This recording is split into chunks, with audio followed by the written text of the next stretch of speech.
I hit live, but it's all right. We're live. Nice. Hey, Drake. What's up, Cam? Well, I thought we could do a little live video about the future of AI and education because a lot of people are starting to feel the sort of anxiety about, okay, something's changing here, things are shifting, but they don't know what to do about it. And we've been talking about it for a long time, and we've been supporting people with this for a long time.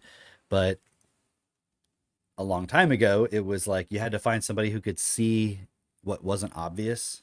Yeah. So now a lot of people can see what's obvious, but unless unless you know what we know, you don't see that there's any solution. So it's like you just go into anxiety, or you go into like a turtle going back into its shell, like, like, yeah, I'm just gonna like, keep going and not really. So I think maybe I'll just start by playing the clip from this Ezra Klein show that we Okay. were talking about the other day, and we can kind of go from there. I'm just gonna play the intro part because I think he does a really good job of like showing what I think a lot of people are feeling, whether they're conscious of it or not, or whether they can articulate it or not. So let me pull that up real quick. That sounds good. Oh, you know what? I Yeah. just realized it's on my. I have to switch the browser, so give me 1 second on that. Okay. All right. Did you want to say something? No, I was just gonna say, like, it's been really interesting. Like you said, we've been sharing this for a while, and I remember years ago when I would bring up AI and just all the implications of AI, especially with what we're talking about with education and all of that. Um, People would be like, "That doesn't seem really relevant to my life," and I'm like, "Really?"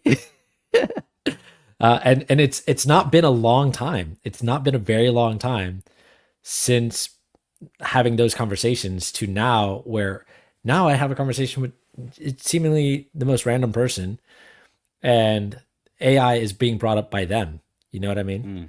So yeah, this is a good time for this. All right, let me pull up that clip.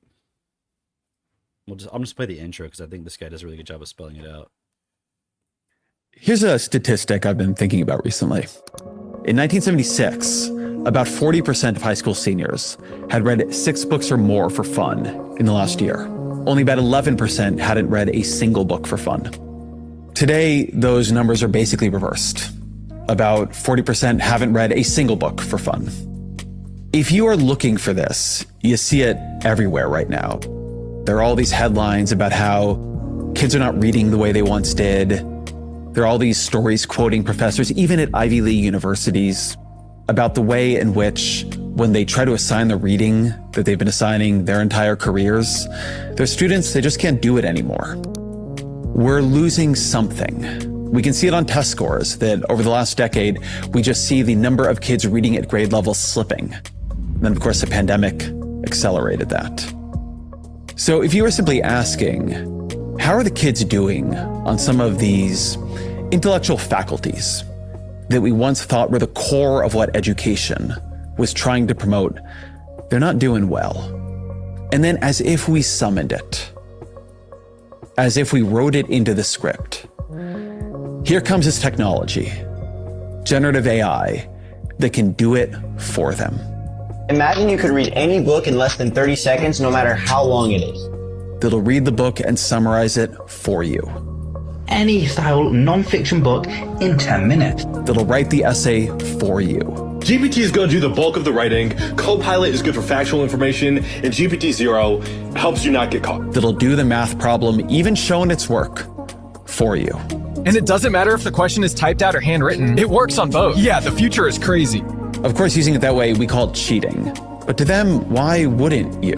If you have this technology that not only can, but will be doing so much of this for you, for us, for the economy, why are we doing any of this at all? And this intersects with an anxiety I have as a parent of a 3 and a 6-year-old. I don't know what the economy, what society is going to want from them in 16 or 20 years. And if I don't know what it's going to want from them, what it's going to reward in them, how do I know how they should be educated? How do I know if the education I am creating for them is doing a good job? How do I know if I'm failing them? The purpose of education in schools is profoundly shaken to its core. My guest today is Rebecca Winthrop. She's the director of the Center for Universal Education at the Brookings Institute. Her latest book, co-authored with Jenny Anderson, is The Disengaged Teen, Helping Kids Learn Better, Feel Better, and Live Better. Okay, I think I'll just pause it right there. Because obviously we can go through some more. I got some more clips for that video of their conversation. Yeah. And, but anyways, going back to the intro, what were your thoughts from kind of watching that? Man, so I mean, obviously all that stuff that he said in the beginning of like kids like performing worse in reading is something that I talk about like on a daily basis, right? But I wanted to go to that question that he asks of like, I don't know what society is going to want for them. You know, that is a huge question that it's so interesting that he's asking that question specifically. I don't, or saying that pondering that thought of like, I don't know what society is going to want for them. And then that leads to the question that he's asking of, how do I know if I'm failing them? And this is a huge question that I think, a lot of parents have on their minds. They should have on their minds, right? Is how do I know that I'm actually preparing my child in a way that I'm not failing them? I don't want to screw this up, right? If you're a caring parent, that's like automatically going on within you. But it's really like, I think before that used to be like almost a subconscious question, almost just like a, maybe we're talking about their mental health or, like how you are as a parent. Like, are you overbearing? Are you a tiger parent? That sort of thing. And now it's bringing up consciously this question of, well, what about the education that your child's getting? Like, are you just kind of flippantly, and maybe flippant isn't the exact terminology that I want to use here, but are you just sort of more carelessly allowing their education to be determined by the status quo of what was? Or are you actually intentional about it and making sure that they're going to be prepared for this world that is changing right before our very eyes? I agree with what you said before. Like, it's a really great intro. Yeah. And even that point of, because like you were like, well, I don't want to say flippantly, but even carelessly, I could see people would react to that, like as if like, but I care, and think of, like, I went to a private school for high school, like a college prep. I think you did too, right? Yeah. No, not private. No. Okay. I thought you did. But I was in a magnet program though.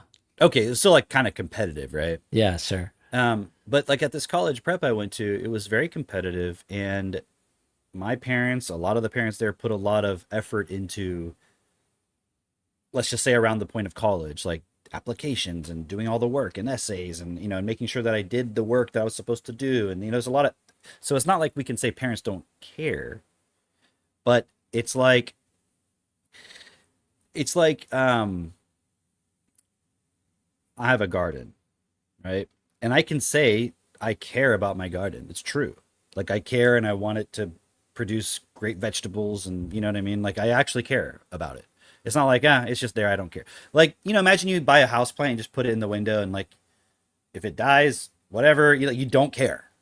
Right, versus you put the plant in the house, in the window, and you actually care. Like, I want it to grow and I want it to look nice, and you have all these reasons, right? Yeah.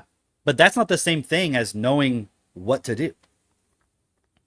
So it's like, as parents, we can mistake caring for knowing what to do. And it's like, if I say, well, you're doing something carelessly, it's like as if you're saying, I don't care about my kids. Yeah. No, we're not saying you don't care about your kids. It's just careless means you don't even necessarily know you're being careless. You don't realize it because, and I think really the right word is unquestioning. Yeah, definitely. Parents are following the system unquestioningly. And that itself, if you think about what that podcast guy, Ezra Klein, was saying, it's like when he says, I don't know, what was it? I don't know what the society's going to want from my kids. Yeah.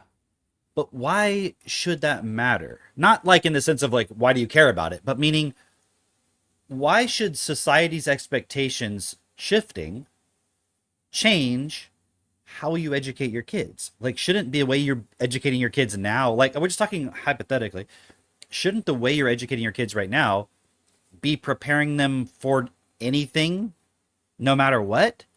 Or are we starting to recognize, and I think that's where his anxiety is coming from. And as we kind of go through more clips, maybe people will see that where, you know, they point out like the flaws in the education system. And it's not like this is the first person who's ever done that. It was just something that popped up in my feed, and I'm like, oh, look, they're talking about the future of education. Let me see what they have to say, right? Yeah. And it's cool because I'm like, this is pretty mainstream. Like, he's a New York Times opinion writer. You know, that's like, this is mainstream, right? Yeah. And I guess my point is just, if the education that we were giving children in general was effective, we wouldn't even have to have this conversation. You know what I mean? As a society, if we wouldn't have that anxiety, because so what is the anxiety about? Isn't it just recognizing, oh, the education system was actually really limited? Because also, why would introducing, and as they're going to talk about introducing smartphones and then now AI and so forth, why would that disrupt anything? Yeah. Why would it? Like, if we actually know what we're doing in the first place, why would introducing these things make a difference? And the reason I bring that up is because I really want people to take away from this, if anything else, if they don't take anything else away, is that in the system, specifically, we talk about the education system, but it's just part of a broader system. They don't actually know what they're doing from the perspective of the anxiety he's bringing forward. If your goal is, I want to make sure my child is totally prepared for the future and can live their full potential as a human being, the education system has never known what it's doing. And I would argue that's not even the purpose of it anyways. So it's kind of like, you know, it's almost like somebody using some dating app, you know, and going like, I feel like this thing isn't really giving me something fulfilling, you know? And you're like, yeah, no kidding. That was never the purpose of it. It was just to exploit your desire for a relationship and give you some dopamine hit where you're addicted to the app. And it's not really about you finding a loving, fulfilling it's not why the person designed it. They just saw a weakness they could exploit for money. Like, let's be honest about it. So the same thing with the education system. So that's also just I'll add this point in. I'm kind of, I don't know if skeptical is the right word, but like when he's saying kids aren't reading like they used to. Like, I'm 41. I'm not a kid anymore. Right. And if I go back to my childhood, I think I read more than the average person my age. And I didn't even read that much, but I did read more than the average person. But like, I read 1984 on my own, right? I read a lot of sci-fi. I read a lot of books like when I was in middle school about relativity and Einstein. And for some reason and I think time travel really fascinated me. So there was like sci-fi and all these things. There was certain things I would read. I didn't read a lot of everything, but I did read frequently, more so than most people. Like if I went on a car trip with my family, I was probably reading a book or listening to music or both, right? Okay, yeah. So, but I was also interested in other things like sports and video games and other stuff too. But my point is, none of my peers were just sitting around reading. Maybe there was a disproportionate amount who were, but I also went to a private school, right? But if you go back in time to when I was in high school, 2000, early 2000s, it wasn't, but not my high school, just a random public school.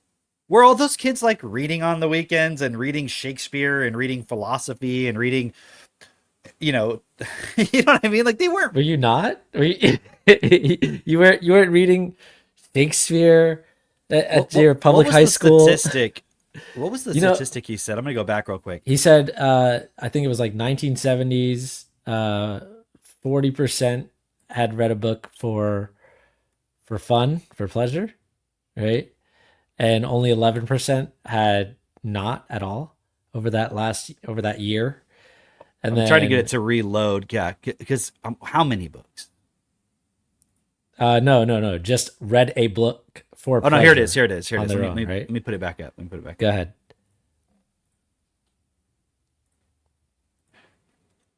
Okay, can you see it? Yep. 1976. This is percentage. 40% had read. 6 or more books. Yeah, I get that. I'm sorry. I was looking at the other part. Like, where's the? Oh no, you have graph to here? go forward a little bit because it does it one by Oh, okay. one. Oh, okay. I was like, something's not right. Okay, got it. Yeah, there you go. Yeah. Okay, here we go. So yeah, there you go. So this is the whole thing. I thought it was just about the 40% because based on what I saw there. Okay, so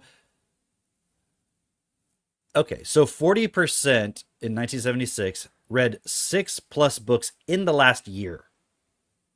So that means 60% didn't even read 6 books in the year for fun. Right. So has it gotten worse? Absolutely. Like, according to this, assuming all this is true, absolutely it's gotten worse. I'm not disputing that. But I guess what I dispute is sort of was it really that great before? Because when I look at, for example, my kids, like my 8-year-old, my 6-year-old, in the last year, like I don't keep track of it. Like I mean, maybe my wife probably does, but I'm not exaggerating. I wouldn't be surprised if she went and like did the numbers and everything and was like, yeah, my 6-year-old read 100 books in the last year for fun. And people hear that and like, well, like, oh, it's like the little blue truck went beep beep beep. No. That's like my 3-year-old. Okay, I'm talking like, what's one they really like? They like there's this book called Warriors, and it's about these cats, and they have like different clans, and then like there's the River Clan and the Thunder Clan. You know, it's like this little, but they're like, you know, I don't have one in here, I don't think, but they're like, you know, thick books, like 150 to 200 plus pages each. Like, Sure, think Harry yeah. Potter, Yeah, the level yeah. of Harry Potter, that kind of stuff. That's what my 6-year-old is reading every day. Like, like, if you look at all the Warriors books, there's probably like, I don't even know how many. That's like this whole series, right? There's like 100 of these things. She's probably read at least half of them, if not more. Wow. She's read all the Harry Potter books. She's read, and then there's like all the other series that are like those books. Like, there's this one called the Guardians of Gahul, which I got them, and it's like these owls. So it's kind of like the same idea, but they're owls and they read books actually. And so I'm just saying, like, this is my 6-year-old reading like that. Cool. And she likes to dance and she runs around. Like right now, before I just came over here to start recording, her and my 3-year-old were jumping on the trampoline. It's not like they're book nerds. You see what I'm saying? Yeah. So, because if you were to look at the statistics that we were just looking at, the kids who are reading the 6+ books for fun, is that the jocks back in the 1970s? I mean, it says 40%. That means not even half of kids in the 1970s were even reading 6 books, 12th graders. So what's a 12th grader? Is that even, I mean, I know technically it's a child. I'm not questioning that, but like, that's basically you're about to become an adult. Right. That's, what age is that? Like basically 17, 18? 17, 18, yeah. What was Alexander the Great doing at 17? What was Aristotle doing at 17? What was Plato doing at 17? What was Karl Marx doing at 17? Dude, remember we were studying some Karl Marx recently, and it was like when he was 20, what was I, 24 or something, he wrote It's like the precursor to the one of the Communist big, Manifesto. like, and you read that and you're like, there's no way a 20-year-old wrote this. How does he even have all the context of the world to know this stuff, right? It's like, what are we're like, oh, it's gone down so much. And I'm like, I feel like even the 70s, we were already screwed way back then, you know. And you think, well, Karl Marx or someone like Aristotle, they're like these exceptional people, Sure. right? But I mean, it shouldn't be that way. And are we now facing the consequence of not having figured out yet as like a whole species how to educate everyone really effectively? Yeah, I want to put some things in here because I think somebody listening to this might say, like, you know, it shouldn't be that way. Sounds like a really idealistic, you know, mindset of like, yeah, of course, you know, if everybody could read and, you know, that would be really fantastic. We'd love that, but that's just not the reality. How great would it be great? Like, what if I could? Yeah. Anyways, go ahead. Right. If you like that idea. How serious are you about this? We got a lot more. Yeah.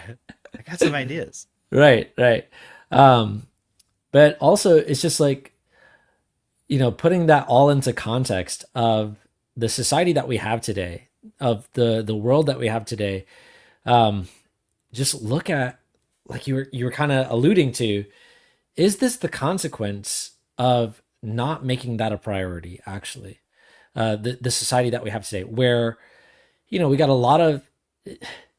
I mean, I guess one way to say it is, we talk about different philosophers and things like that, but just this point of how politics and news and identity politics, all that sort of stuff has really become like WWE, like this entertainment that is very artificial, very this side, blue side versus red side, who's gonna win, and that seems to have permeated through a lot of our lives, like a lot of different parts of our lives. That seems to have penetrated into, if you like this figure in society, who's an entrepreneur, then you must be red team, you must be blue team. And I don't like blue team, so therefore I don't like you, and it's, I think that is an oversimplification. That is let me say that a little bit differently. That is a result of only being able to think of things in a very simplified way, which is the society that we have today. And we keep getting to a point where our society is more and more watered down, right? Over more and more simplified, because, man, I know that there's a whole video that we want to go through. And we're only talking, like we're setting it up though. We're setting it up, given the context. I mean, right? I don't care so much about the video, but yeah, I see your point. The other thing too is when you talk about the politics, it's like that WWE thing that you brought up. People might blame, like, let's say Donald Trump, as if it's him doing it. Mm-hmm. I'm not saying he's not participating in it, but is he the one making the posts on X? I mean, I know he makes his own posts, but I'm saying all the videos that you see, CNN, Fox News, is he the one making all that? Is he showing up on the WWE stage doing the part? Yes. But isn't there someone also putting the whole event together? Isn't there someone selling the tickets? Didn't you buy a ticket? Aren't you? So didn't you tune into the channel? Yeah. That's what I'm saying. Like, if you went to the King of England's house and you were sitting around sipping tea and there was a TV there and you're like, hey, can we put on something to watch? And he's like, sure. What do you want to watch? He said, here, let me put it on. And you put on Everybody Loves Raymond. Okay. I don't know. I'm just making some. How long do you think the King of England's going to sit there and watch that? Do you know what I'm saying?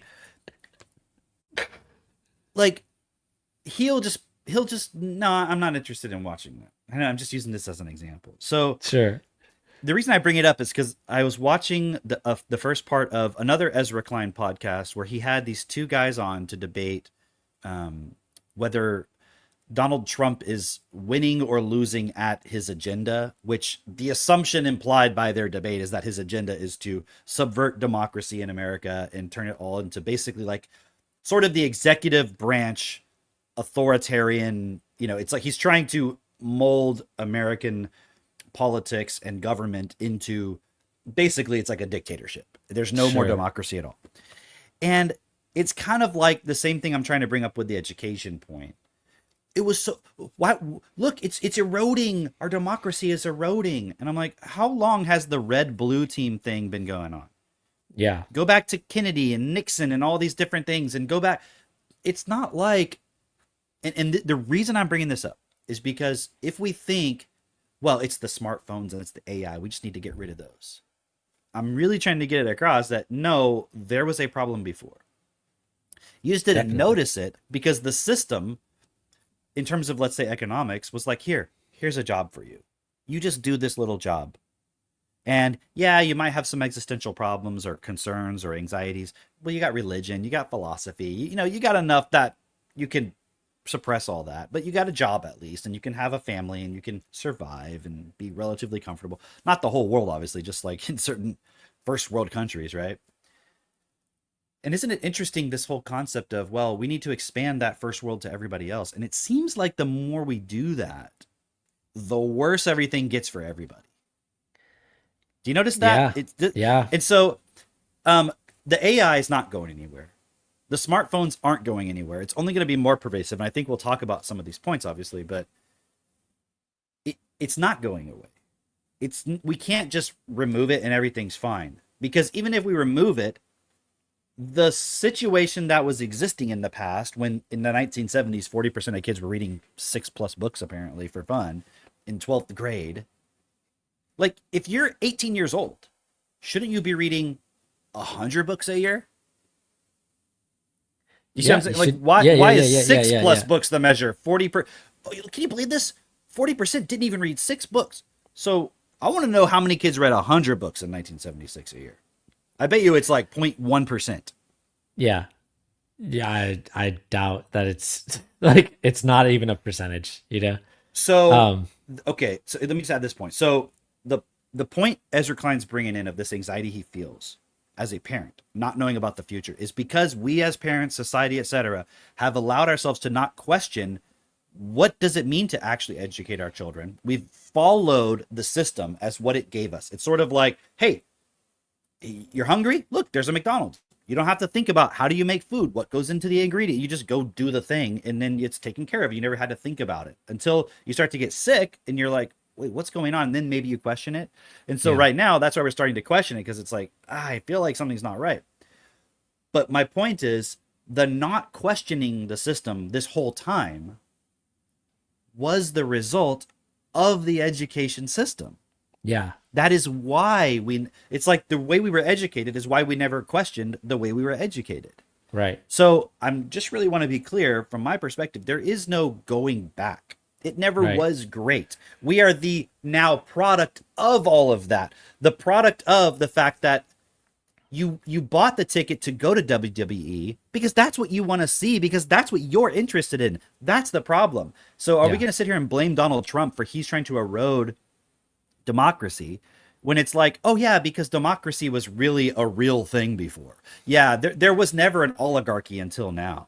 Yeah. Right. And like, did you see that thing? I don't think I sent it to you, where they were trying to subvert the word oligarchy. This new congresswoman, she's the one who did the response to Trump's State of the Union. She was criticizing Bernie Sanders. Mm-hmm. So she's like a congresswoman, former CIA agent, all this stuff. And she's kind of like the upcoming Democrat person, right?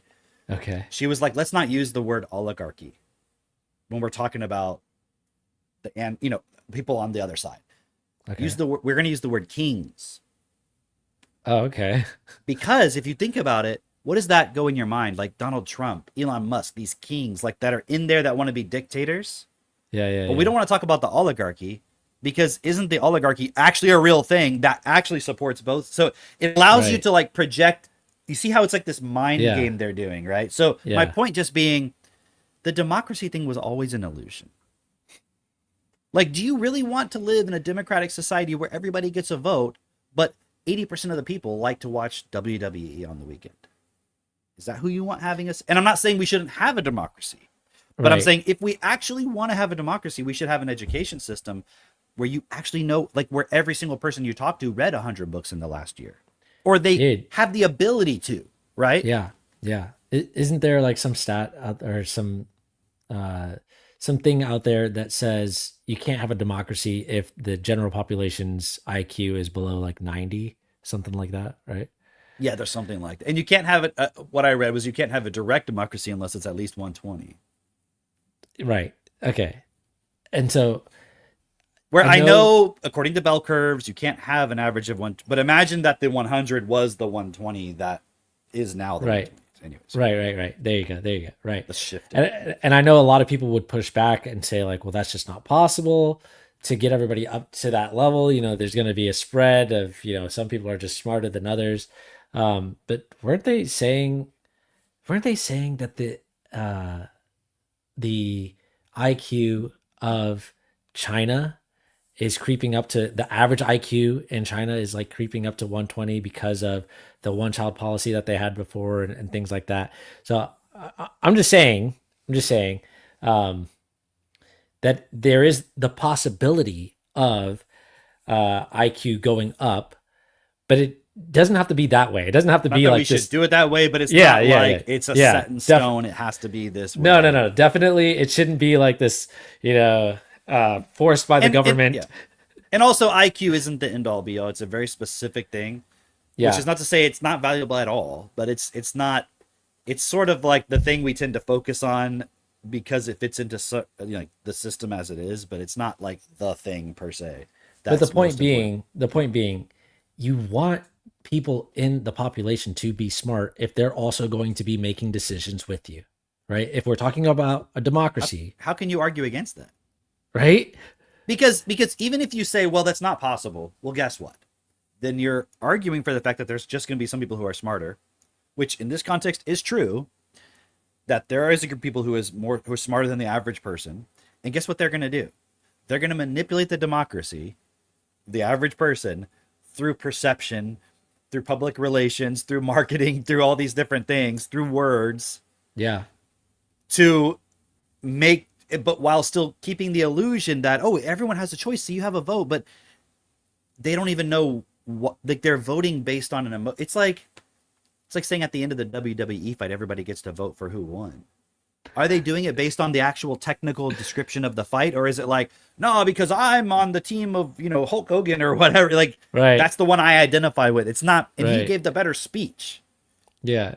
But what does that have to do with the actual result and what actually occurred, right? So it's all just a manipulation game, and that's the result of our education system. Yeah. Yeah. I want to show you this before we get back to the video. So this is from David Shapiro, and I just thought this was interesting. I saw this yesterday, Okay. right? So, and I saw a couple things like this. This person says, my husband was laid off from Microsoft by an algorithm after 25 years. His last day is his birthday. He worked at Microsoft for 25 years. He was just laid off, randomly selected by a computer algorithm, right? He's won awards for fixing multi-million-dollar bugs. Da, da, da, da, da, da, da. Even the CEOs knew his name, right? Now, someone could say this is bullshit or whatever. No, like, I saw someone recently, I don't remember. It was like TypeScript, the guy who like created TypeScript and did the whole thing, which I don't know a lot about. I just know it's like a big thing. And at Microsoft was let go. And I don't know if it's the same person, but I'm saying I'm seeing that this is happening now. People who have been there for a long time. Yeah. And now these algorithms are deciding. And I think this is the real point I want to get into with this is showing people. The reason I like the Ezra Klein podcast thing is because it's just showing, look, even in the mainstream, now, why they're talking about it, what's their motivation behind talking about it, I don't care. But they are starting to talk about it, which means it's bubbling up enough to the surface that in the mainstream, they think it's worth their time to talk about it because they're assuming people resonate and want to hear about it and want to think, you know what I mean? Like, they're not just doing it out of the kindness of their heart. They're playing the media game. So clearly there's an agenda behind why they're doing it, even if it's just they want to get clicks. Yeah. But what I see within that is it's showing you, okay, now the normies are talking about it. It's not just people who are like, oh, I think the education system is a Marxist, da, da, da. You know what I mean? It's the average person now in the mainstream is like, I don't think the system is preparing our children for the future. And you've got Ezra Klein, like, I don't know how to educate my 3 and 6-year-old to prepare them for their future. And if you watch that whole video, it's called Educating Kids in the Age of AI on Ezra Klein show, there's no solutions. Right. Like, there's some like hints of things that they like and this and that, but there's really no point where it's like, okay, here's what we got to do. Right. Because the here's what we got to do, which we've talked about in many different contexts in different places, is each parent has to take responsibility for educating their child.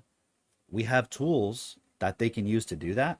I mean, it's not going to work without it. Right. Okay, but I'm saying it in a very nice, like, soft way, right? Like, each parent has to take responsibility for ensuring that their child is getting the right education. Right. But then you have to start questioning first, what is education actually? Not only what is the purpose of it, but what is it?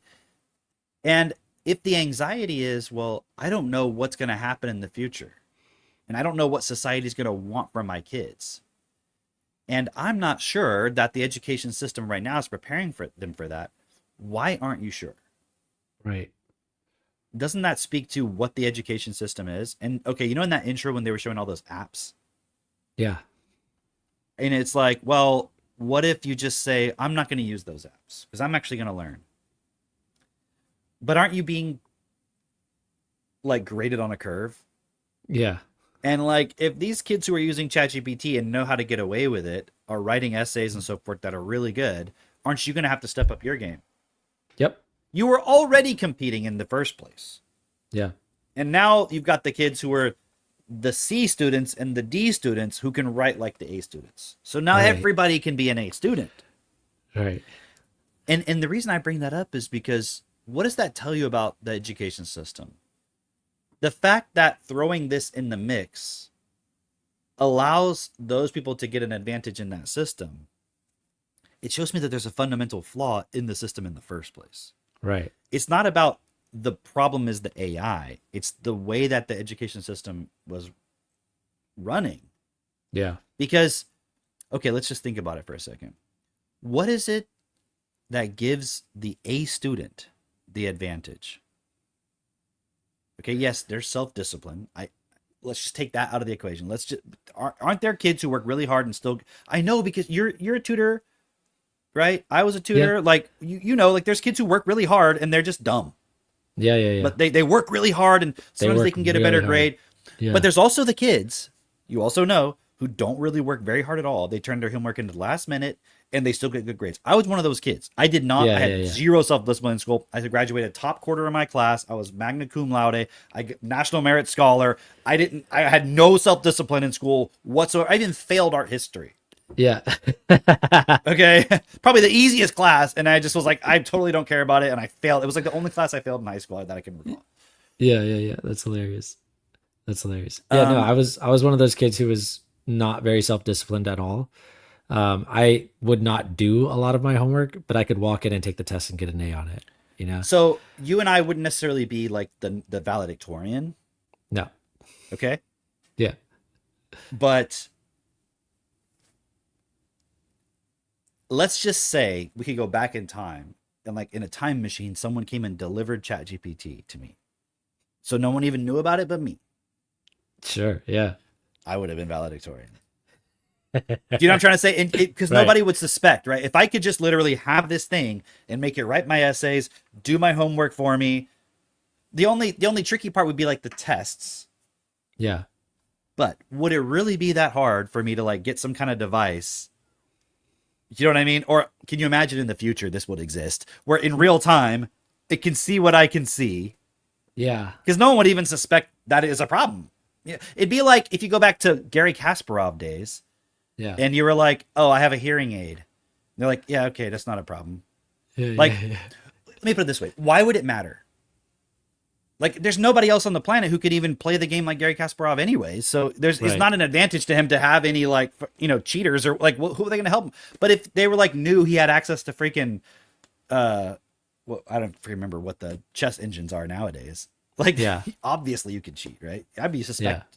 suspicious if people even have glasses now. You know what I Right. mean? Because you're probably gonna like.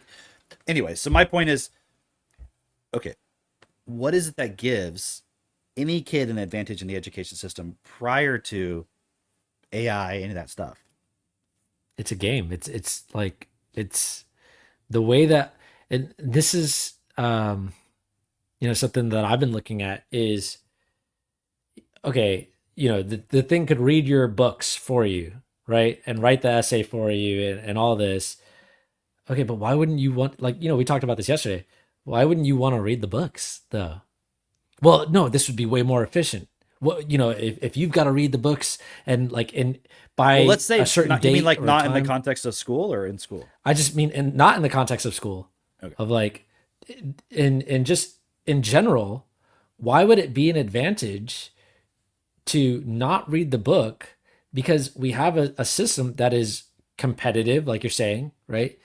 But it's based on like you've got to you're trying to make money basically. That's basically what this is what I see really clearly is, and obviously everybody's going to agree with this point of like, yeah, I got to make money. I got to survive. I got to go live. So this gives me an advantage where I can just go and I don't have to read those books because I may not be interested in reading those books, but I'm interested in getting the advantage of what those books gave those other people, maybe, right? And so now I'm going to use this to give myself the advantage so I can make money, so I can outcompete any other company. And the same thing is happening at school, obviously. I know that was your original question was, what does this show that this technology could disrupt this school system like this? Is that, yeah, it was based on competition. That's the most important factor, actually, when it comes to the schools. It wasn't necessarily that you're learning. I agree, but there was another point I was getting at, which was if you strip away all of that and you just look at what's the difference, why was it that I, who didn't have any self-discipline, could do well enough in school that I could get accepted to like hyper competitive universities like the Air Force Academy, right? Yeah. Why would I get accepted? And I'm not like a self-disciplined student, okay? Versus other kids who work really hard, way harder than me, still didn't get good grades. The difference is your ability to take in the information, remember it, and spit it out. Yeah. It's there, and there's a certain like underlying vocabulary level that if you have it, it's easy for you to do that. It's just the way it works. It's like it's just like if you compare different AIs, the more data they're trained on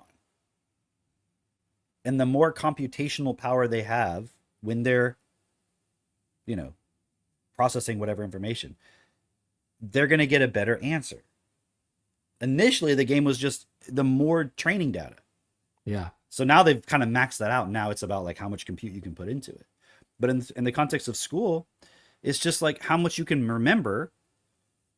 When they ask me this, these are the words that I should put down. Right. And a computer can do that. Yeah. So imagine as a tutor, right? Isn't that kind of like when you have the student who, let's take techno-tutor out of the context, right? So we're just talking about a tutor who's just trying to coach them to get better grades or whatever, right? Or help them with their understanding of their homework. Yeah. It's like at the end of the day, if you can teach them or get them to remember when you see this, write this, like the more you can get it to that, is it really about understanding is my point. No. It's not about understanding. And yet, if you have a higher vocabulary, even though it's not about understanding, don't you have an advantage? Yeah. That's the only reason why. And I had an advantage in school, even though I didn't have the self-discipline. And so my point of bringing that up is from the perspective of you're looking at this in a sort of just in a competition sense, not in a right or wrong sense. A kid who's a D student now has ChatGPT versus the kid who normally would have been the A student prior to ChatGPT, like valedictorian kid. Okay. Mm-hmm. This kid now has ChatGPT 12. You know what I mean? Like the version in the future that's like super advanced, whatever. Why is this one more valuable? What the kid who's the valedictorian, like he can give you all the answers to certain questions, but so can this kid now. Yeah. And if you think about it from the perspective of someone at the top of the system, why do you even need a person in the equation? Right. Yeah. So you kind of see where this is going. And it's like the reason we're having anxiety about, am I preparing my child for the future, is because deep down, I think there's a growing recognition now that these computers are going to replace the need for a human to be in that loop. Definitely. Like, I'm not saying that the computers will be able to replace the very best people necessarily, but even what we consider the very best people are not at the actual peak anyways Yeah. of what they could be otherwise with a really effective education system.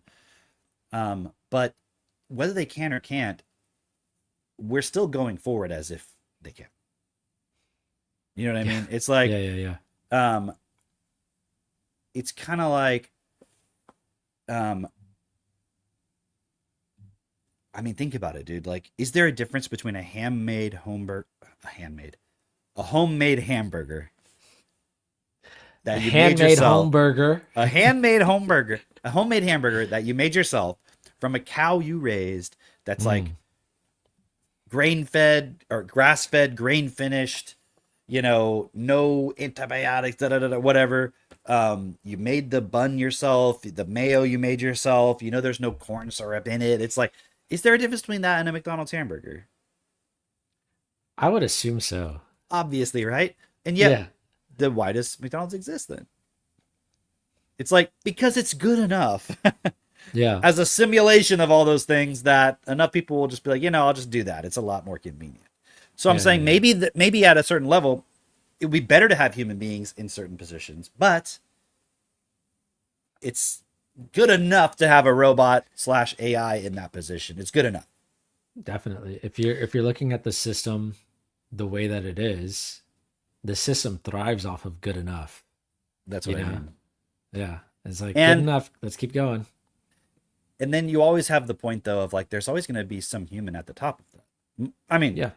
unless things got so automated that it got out of our control. I'm not saying that's not a possibility, but in lieu of that, there's always going to be somebody who owns the AI, right?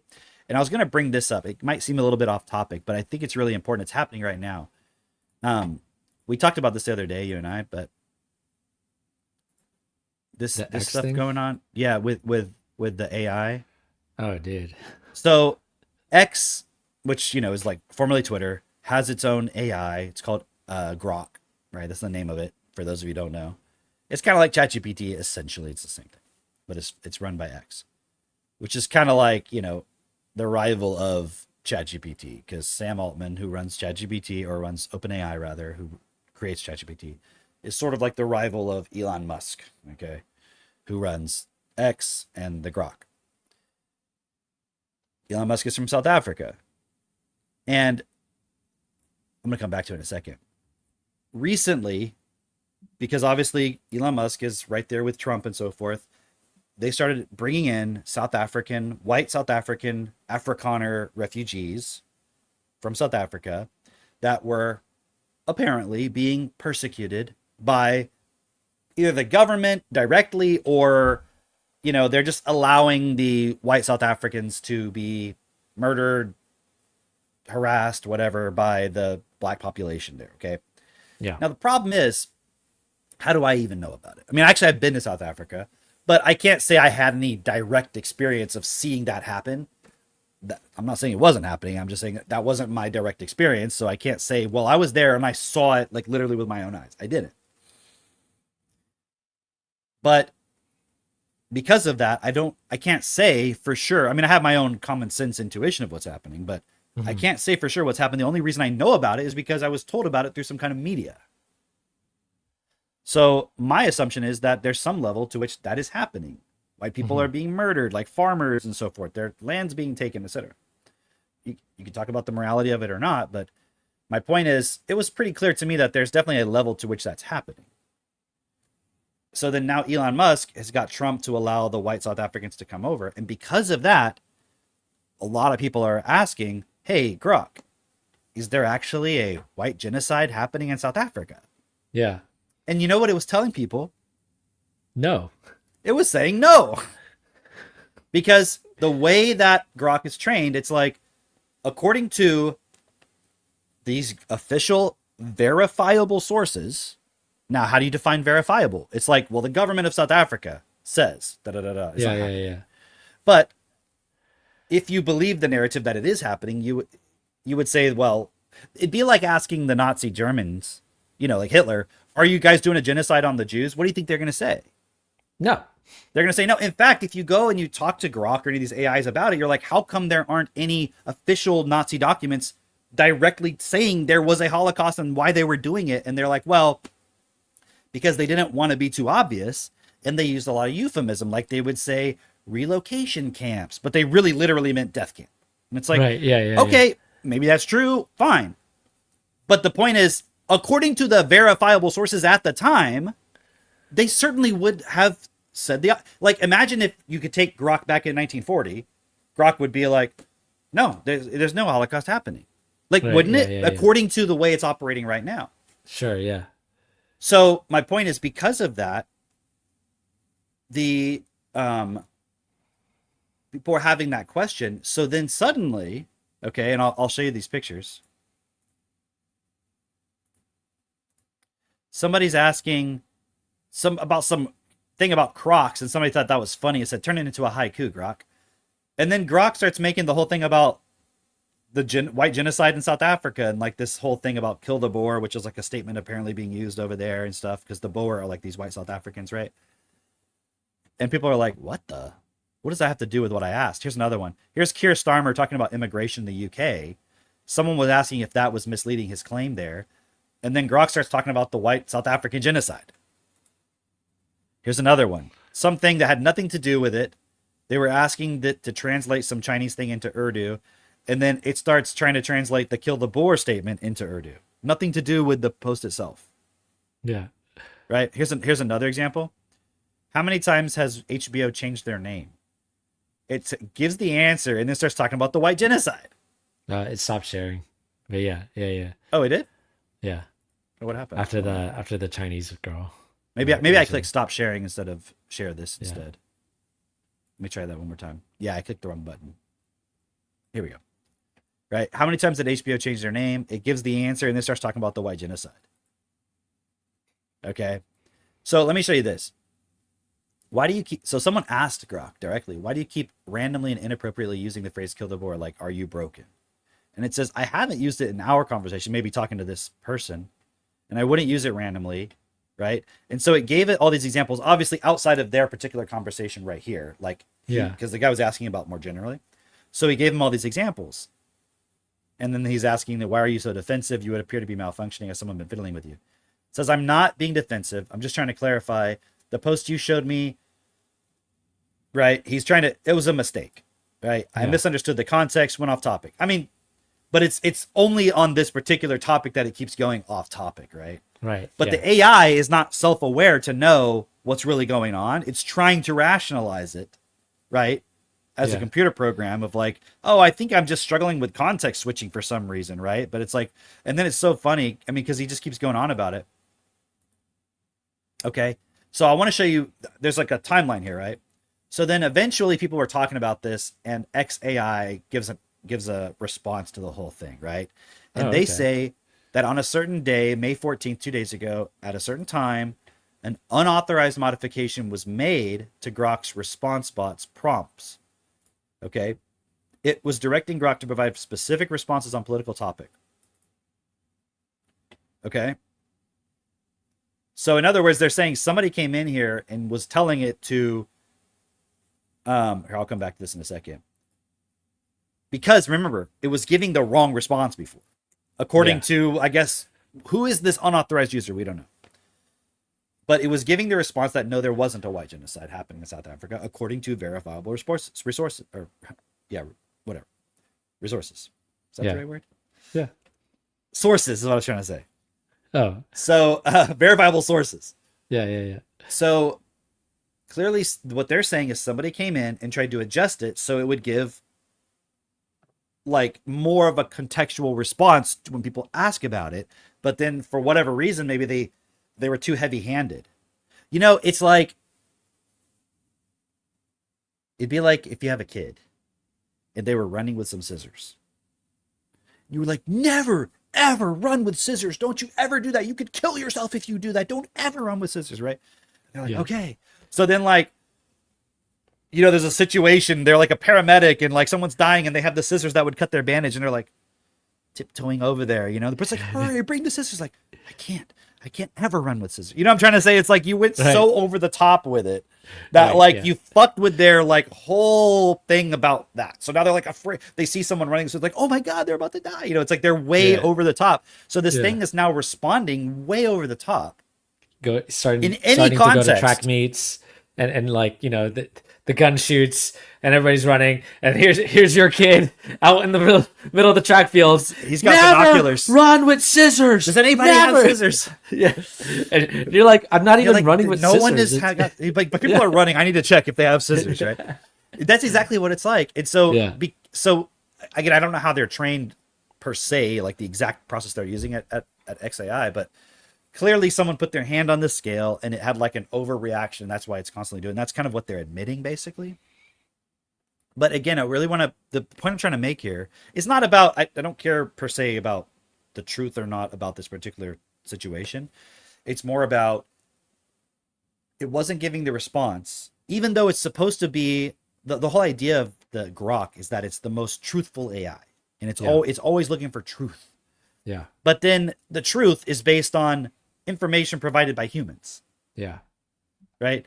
Like, it's not based on the AI can directly perceive reality and know what the truth is. It has to get that information from somewhere. So it didn't give the answer they liked. So they obviously went over there and changed it, right?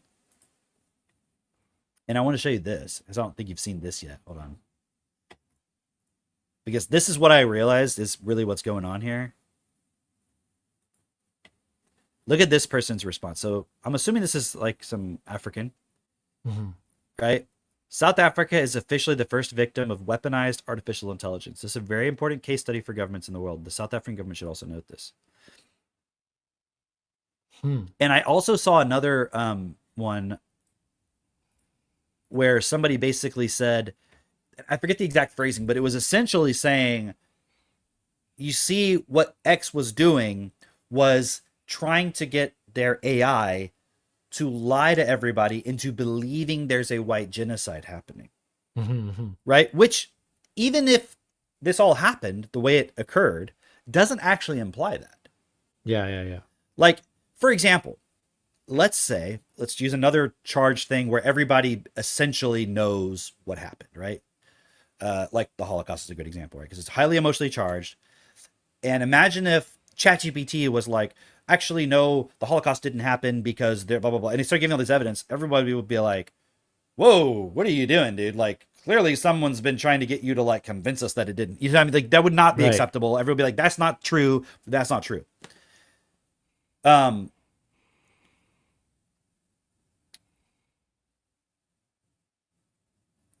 But what's interesting is with this XAI thing, it's like, what if hypothetically there is a white genocide going on there? But because it's using official government sources, the ones who are, let's just say hypothetically, perpetuating it, they're lying. Yeah. So then Elon Musk or whoever had to step in and be like, hey, you need more context here. Does that imply that the thing isn't happening? No.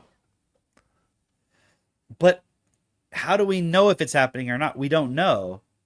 But the problem is, the assumption by some people is that Elon Musk is weaponizing the AI to get it to lie about the thing instead of just correcting it because it didn't have enough context. I mean, again, I'm not on one side or the other in this particular context. Yeah. And it could be, you know, the assumption of somebody that he's weaponizing it, or it could be somebody who knows, like, well, see, that backfired on you, and now, you know, I can take advantage of the fact that it's backfired on you, that you going in to correct it and whatnot. I can take advantage of that to get, you know, to basically do the WWE thing where, like, look, now he's the bad guy, you know? I don't know if this is exactly what you're saying, but what I'm thinking is some unauthorized user did this to sabotage Elon No, Musk. that's not what I'm saying. That's not what I'm saying. That's kind of where saying, I'm thinking, though. Oh, okay. Go ahead. No, what I'm saying is, let's say it was Elon Musk himself who did it, right? That's the kind of like most plausible explanation. Sure. Let's say he went in there and he was doing it not to say that they're not to promote a lie, but to basically say like, hey, don't just say no. Right. Say that, you know, that there's context to like help somebody see where the context Right. is. And he did it incorrectly, and now it looks like, you know, hypothetically speaking, I don't know either way, and you know, I'm I guess you could say I don't have uh, a horse in this race of whether it's actually happening or it's not happening.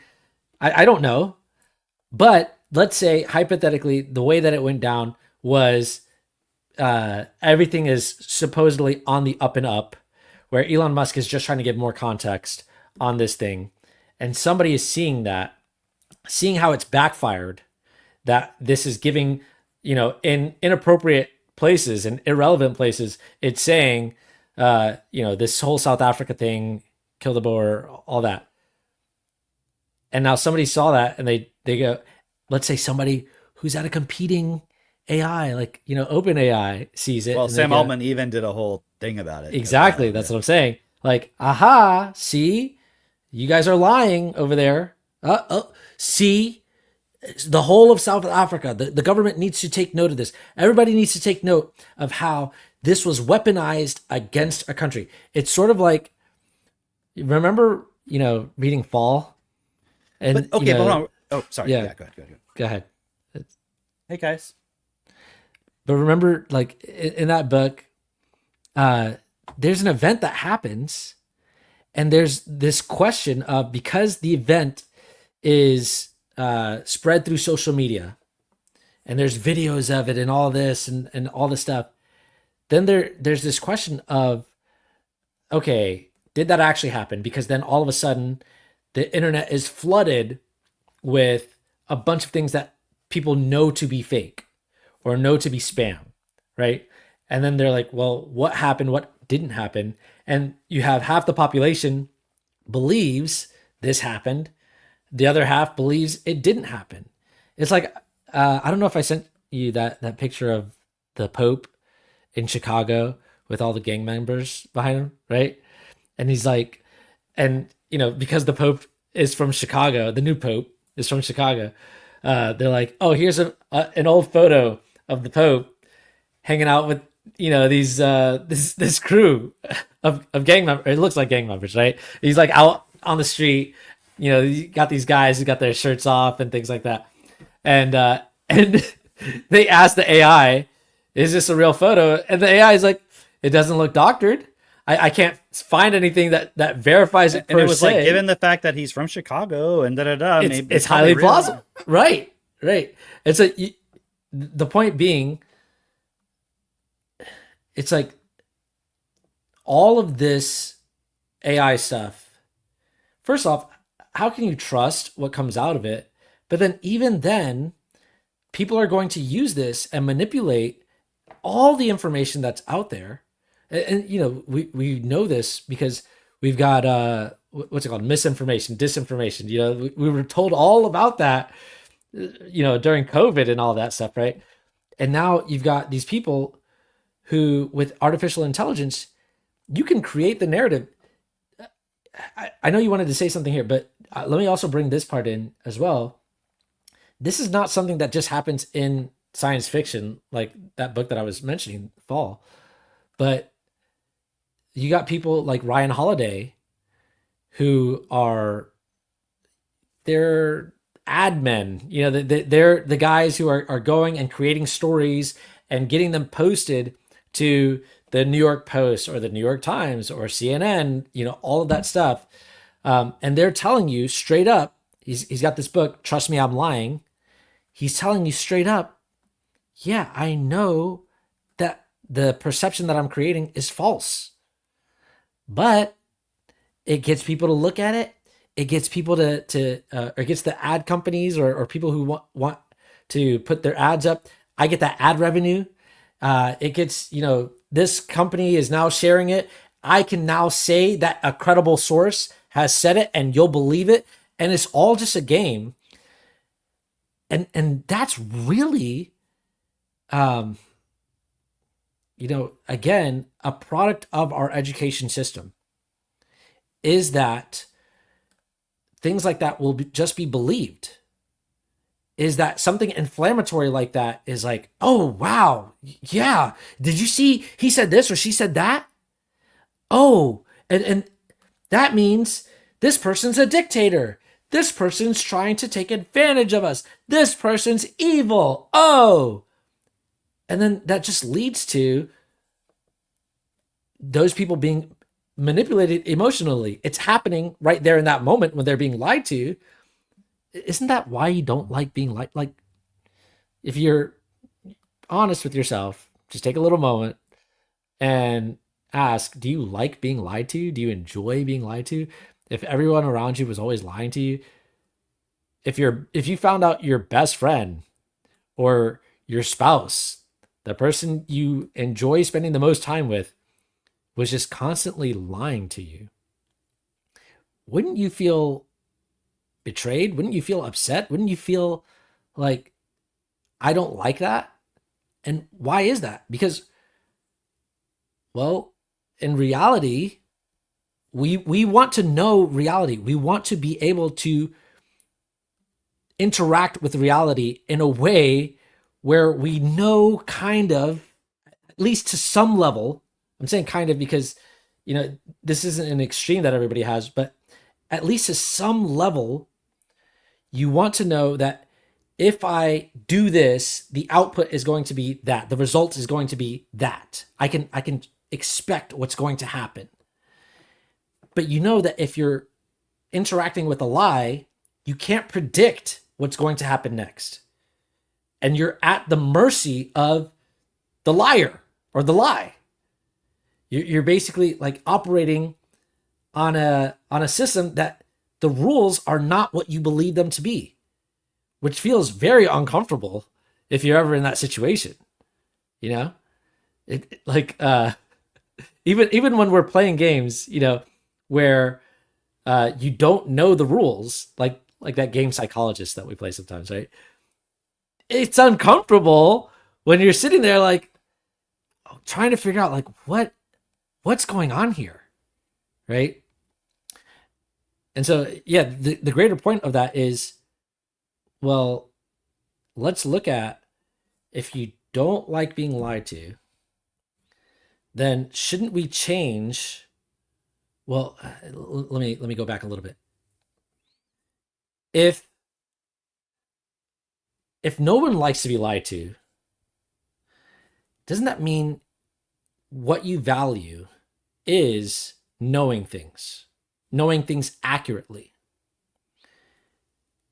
And then if you want to know things accurately, wouldn't you want to know as many things accurately as possible so that you can come up with the solutions and actually apply those solutions effectively?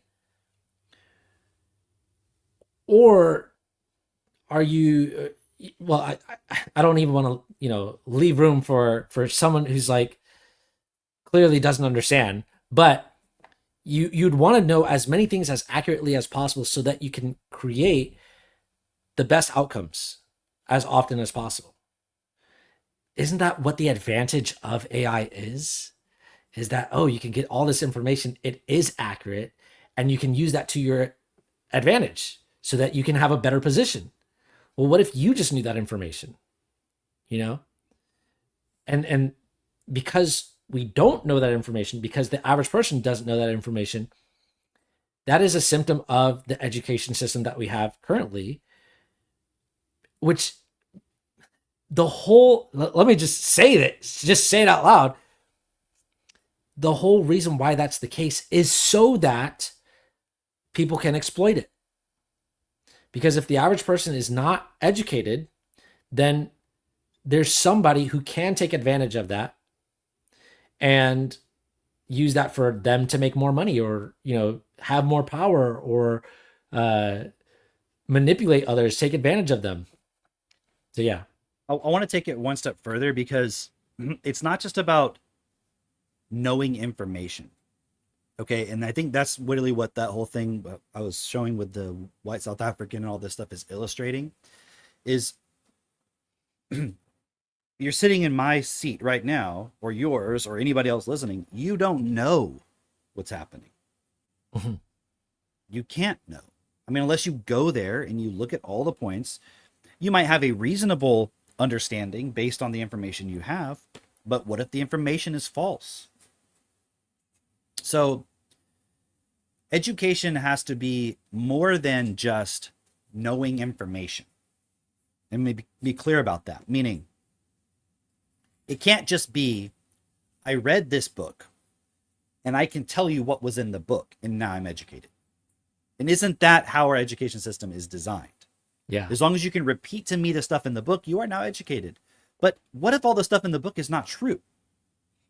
Now, the problem is if I have all that information that I've learned from the book, and now I'm operating based on that information being true, say, but I'm educated, but you're going to create consequences. And now we're coming into the world, the age where it's going to be impossible to know if something is true that you see, unless you're there physically. So what does education have to be, and what does the starting point of education have to be in that context? Okay, because here's a perfect example. That's why I kind of used the Hitler example, okay, like the Holocaust thing. Because I remember a time previously where it was like not that long ago, maybe like 3-4 months ago, where some people were debating that same AI, the Grok one, about this point. And it was specifically around the point about why aren't there any Nazi documents that documented them talking directly about specifically, explicitly death camps. And people were arguing back and forth. Yeah. And I was looking at that, and it was saying all these things. Well, the thing is, yes, it admitted, yes, there are no explicit mentions of it explicitly being death camps. Okay. But historians now look at that in the context, and they didn't even say that first. It said, yes, but they used coded language, and they used, what's the word I was looking for? Euphemism, right? Yeah. And I was like, okay, I'm not saying I disagree with it. I'm just pushing back on how does it make this determination. I said, but how do you know they're using euphemisms? Like, for example, if I said, I want some hot chocolate, right? And somebody said, oh, you're using I'm like, why are you assuming I'm using a euphemism right now? That's a euphemism. It's like you have to have a bias within you, which may or may not be correct, that you know I'm using a euphemism in this case. And it's like, well, how do you know I was using euphemism? Oh, they wanted to hide the fact that they were death camps. Okay, how do you know they were death camps? Well, we have all this evidence. Okay, but let's just say, hypothetically, for the sake of the argument, somebody was questioning the authenticity of that evidence. You can't say, well, I've already concluded this is the case. Like, you can if you want to, but that's not a real, like, for example, if there's a murder and somebody's like, well, the husband did it, and then that's the conclusion. You're like, well, look, there's this text message where he was like saying, hey, honey, where are you right now? And you're like, well, he was putting that there on purpose to cover up his tracks. I'm like, well, how do you know he did it? Because I know, because he murdered her. Like, but where's the evidence? Yeah. Like, meaning the only evidence we have is this text message. Let's say that's only, okay. I know it's like not the best analogy, but I'm just trying to give an example. So I was saying to it, well, look, the historians right now, what if the historians that are saying that it was that way, they're in a system. And another point was that it's a consensus of historians that are saying this. And I'm like, okay, but what if that's a consensus based on the fact that if you're a historian who disagrees with that narrative, like imagine somebody today goes online and was like, oh, they're all lying. Immediately, everyone on the news is going to be like, you're a revisionist, a denier, etc. You're not even a real historian. You're a pseudo historian. It's like, but I have credentials. Yeah, but you've obviously gone off the rails and stuff. So there is obviously an accepted narrative, whether it's true or not. There is an accepted narrative. And if you go against it, you are now automatically discounted. So then to say, well, but look, there's a consensus. And here's my point with this. Go and look at the point in South Africa. The consensus of the government and all the UN and everybody is that that's not happening. But is it happening or not? I don't know. Was the AI being truthful when it was looking at the consensus? Was it being truthful then? Or given more context, is it being truthful now? And even if it's being truthful now, isn't the problem that it wasn't truthful in the first place? And if it was truthful then and it's not truthful now, isn't the problem that it's not, like, there obviously was a difference in opinion that has shifted. Yeah. Yeah. And also the fact that somebody can go in there and just manipulate it should also be of concern, because, oh man, there's just, I don't know which clips you wanted to share, but I'm just thinking of, like, when we were talking yesterday, and we were talking about how when your parents, like, at a certain point, I don't know if this happens for everyone, but I assume it happens for most people, is that you get to a certain age and you look at your parents, and one day you go, maybe you don't know everything, you know? And it's nothing like to fault your parents, but it's just like you have this recognition that when you were a child, you looked at your parent as infallible. You looked at them like all knowing, you know, as you just accepted it, right? And the kids today who are growing up, they're being told that the AI is smarter than they'll ever be, right? And it can write essays better than they can, and they haven't even developed it yet. So they're seeing this before they've even developed any of these skills. And so for them, it's like, why even try? Why even try? And I mean, what do you think that's going to do for their self-esteem, first of all, you know? But also, it's like, okay, so the AI is just right. They're not going to know anything to question But the AI. that's the problem. It's not right necessarily. I that's what I'm saying. I know that, but then they're not going to know that is the point. Right. They're going to, because implicitly within them, it's like, no, it's the authority. Right. And if somebody goes in, like, you know, what this story is highlighting, if somebody goes in there and starts editing the AI, like, you know, supposedly Elon Musk did, or whatever, then isn't that also a problem? Whether it was true Exactly. before or it's That's what I'm true trying now, to say. right? Isn't that a problem? Because then we're basically leaving an entire population in the hands of a small corporation, maybe even one person, whoever's at the helm of this AI thing, you know?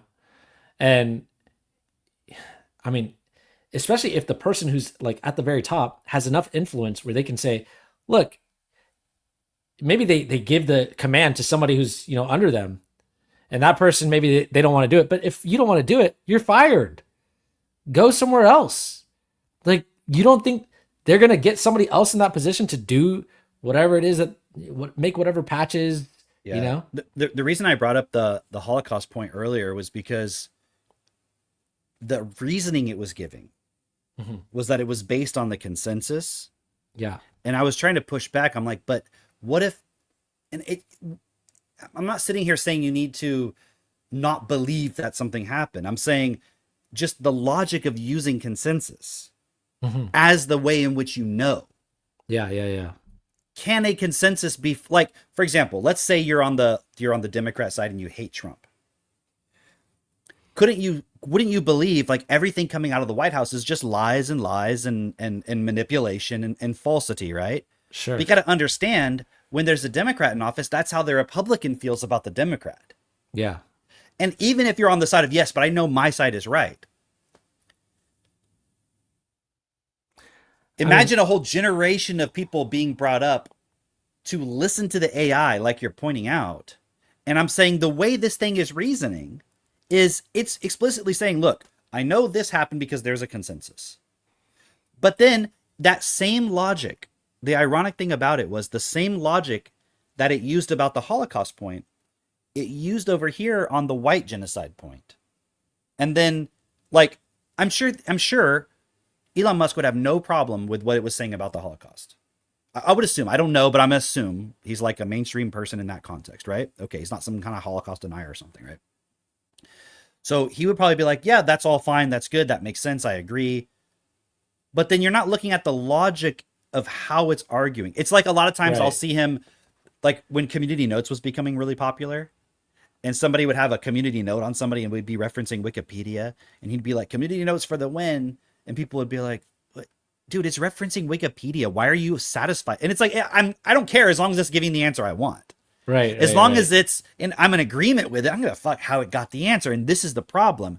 So now that same logic about the Holocaust point, which I'm assuming Elon Musk would agree with, when it goes over here and applies and goes against something he's upset about, like assuming the white South African thing, it's like, well, you can't just go based on the official government statements and consensus.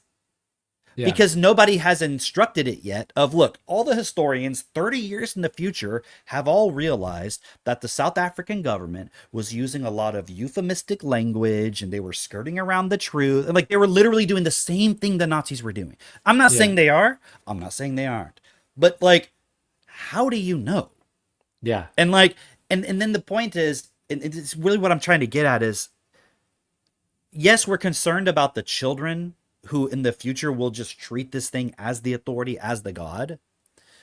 But it's not like it's just the children who are so naive they're going to fall for the trap. If you go and look at explicitly what Elon Musk, just as an example, is saying Grok is, and is the point of it, is it wants to be the thing that is maximally truth-telling. It's an AI that always gets to the truth. And like, and what I'm trying to get across here is as if that's even possible. Because when I'm questioning the AI, I'm like, okay, I'm not disagreeing with you on the conclusion you're coming to, but the way in which you're coming to the conclusion doesn't seem valid. So even if I don't disagree with the conclusion, like you can't say it's based on a historical consensus, because is it possible that a political environment can influence? It's like the whole thing with climate change. Which a lot of people are now questioning. And it's like, but you don't get funding unless you agree with the climate change. Again, this doesn't mean I have to disagree with the conclusion of anything. But if we can look at it objectively and know, well, clearly the system's only promoting the pro-climate change point. I mean, look at like, you know, the Earth being round or flat. You know, at some point there was a consensus that it was flat. At some point, that consensus changed to it being round. And now you got a whole bunch of people who are like, I don't agree with that consensus, you know? And the ironic thing is, why did it apparently change from flat to round in the first place? Because of scientists. Basically. Because of like science and mathematics and details and stuff, right? But isn't that the same thing the flat earth people are using? They're like, look, we measured this and we measured that and we looked at this thing and this, and you know, they're using the same now, you could just dismiss it outright. I'm not saying you have to believe it or anything, but to just go, oh no, they're just crackpots that believe it. Like, no, like they have their reasons. I'm not saying that they're necessarily valid, or there are. I'm not trying to make a truth claim about it. But to just dismiss it as, oh, it's just a bunch of bullshit. That's like, yeah, go ahead. Okay, so what you're saying though, it sounds like what you're saying is you can't tell what's true. Ever? It's like people aren't really able to, it's not that you can't tell.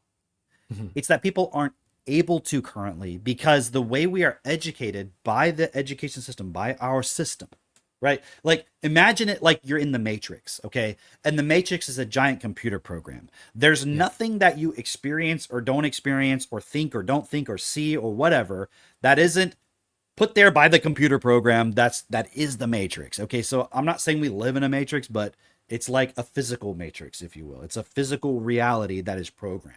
Okay. Sure. And you interact with it as a human being through the economic system.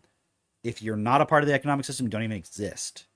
So everything that you know and think about and believe and feel and understand is influenced by that survival-based, debt-based, lack-based economic system. Okay, that sees you as an economic unit, and your purpose is to serve that system, and it's not the other way around. Yeah. We pay lip service like it is, but it's not. Yeah. And this is also why our education system is the way it is and why people are starting to mistrust it. Because as we're seeing an obvious way in which the economy is shifting, like, think about it. Here's my point. And this is kind of what I was saying about the 1970s. Like, people weren't reading 100 books a year back then, were they? Right. Like, Ezra Klein, just as an example, isn't like, I've really been thinking about it, and like, nothing to do with AI, nothing to do with robotics, nothing. I've just been thinking about my kids. They're 3 and 6, and like, is the education system really supporting them to like understand life and like understand what it means to be alive and their purpose on earth? And you know what I mean? Right. Just because Yeah, I yeah, care yeah. about no, it's like, shit, man, I've been hearing about this AI and I don't think there's going to be any jobs. And that got me thinking, if there's not going to be any jobs, what are my kids going to do for work? And Right. but the whole reason I send them to school is so they can get work, and they're not gonna be able to get. So how are they being educated? How should I educate them? Because I don't know. It's all in the context of how are they going to make money? Do you see? That's the only Right. reason he's thinking about it. It's the only reason anybody's thinking about it. Is like, Yes. how the hell are we going to prepare people to fit into the economic system? Yeah. And so it's like, it's not even about truth. Even that point, like you were talking about, the guy who wrote the book on Trust Me, I'm Lying, it's not about truth or not truth. It's like, how can I Right. make money? And if I can create a narrative Yeah. that makes me money, Right. that's the real point. Do you want to do some more clips? Yeah, sure. We should do a clip, but I'll look for one while we're talking. But it's like, the whole point here is just that is to really show people this AI stuff. It's really not our friend, and it's not that it can't be useful, but damn, dude, like It's funny because I was having a conversation with someone today and we were just talking about this point of like, well, if you don't use the AI, it's the same thing that you were saying earlier, of like, the A student, if he doesn't use the AI, that D student's going to catch up to him, and so if it's this idea of, and we've talked about this now for years, AI is basically like Moloch, right? It's the Moloch problem, where nobody necessarily wants nuclear bombs. However, that guy's got nuclear bombs over there, so we got to have nuclear bombs. or he's to gonna protect build us. them, so we got to build them. So we got to build them. So, we need nuclear, right? And so it's this problem of always wanting to have the advantage over the next person, right? And it's just a symptom of not just our education system, but of our society at large. Is there's this money problem. Really, I'm calling it a money problem. The problem is not that we have money or that we use money, but the problem is the way that we distribute money, the way that we think about life has always been, as far as I can tell, within the context of how do I survive and, forget everything else. Nothing else is important. As long as I've got money or my kids have money, then we're doing okay, right? And so I was just bringing that up because you were saying like it's not so much that AI is, I forgot exactly how you phrased it, but basically like, is AI really what your kids need to be learning right now? No. But a lot of people see it as like, well, if my kids don't learn how to prompt the AI and work well with the AI, then they're going to be taken over by some other kid who does. Yeah. I keep hearing this thing of like, AI is not going to take your job. Somebody who knows how to use AI Right. is going to take your job, and that may be true. Like,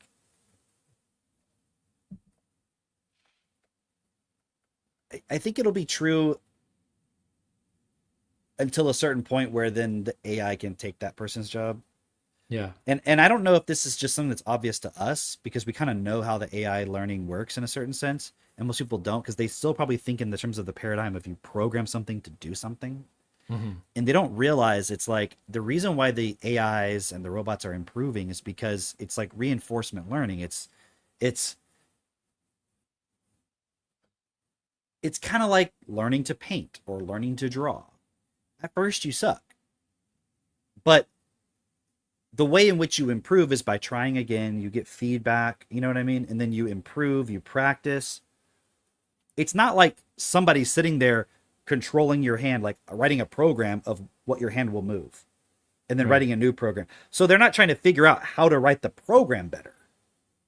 It's the AI learning like over and over, like, oh, I keep falling over. Okay, so I need to, when I start to shift a little bit, I got to bring myself back. And it's like learning that, it's like being built in to the actual program itself, if that makes sense. And it's hard to explain to people without going into all the math points about it, because most people don't really understand calculus.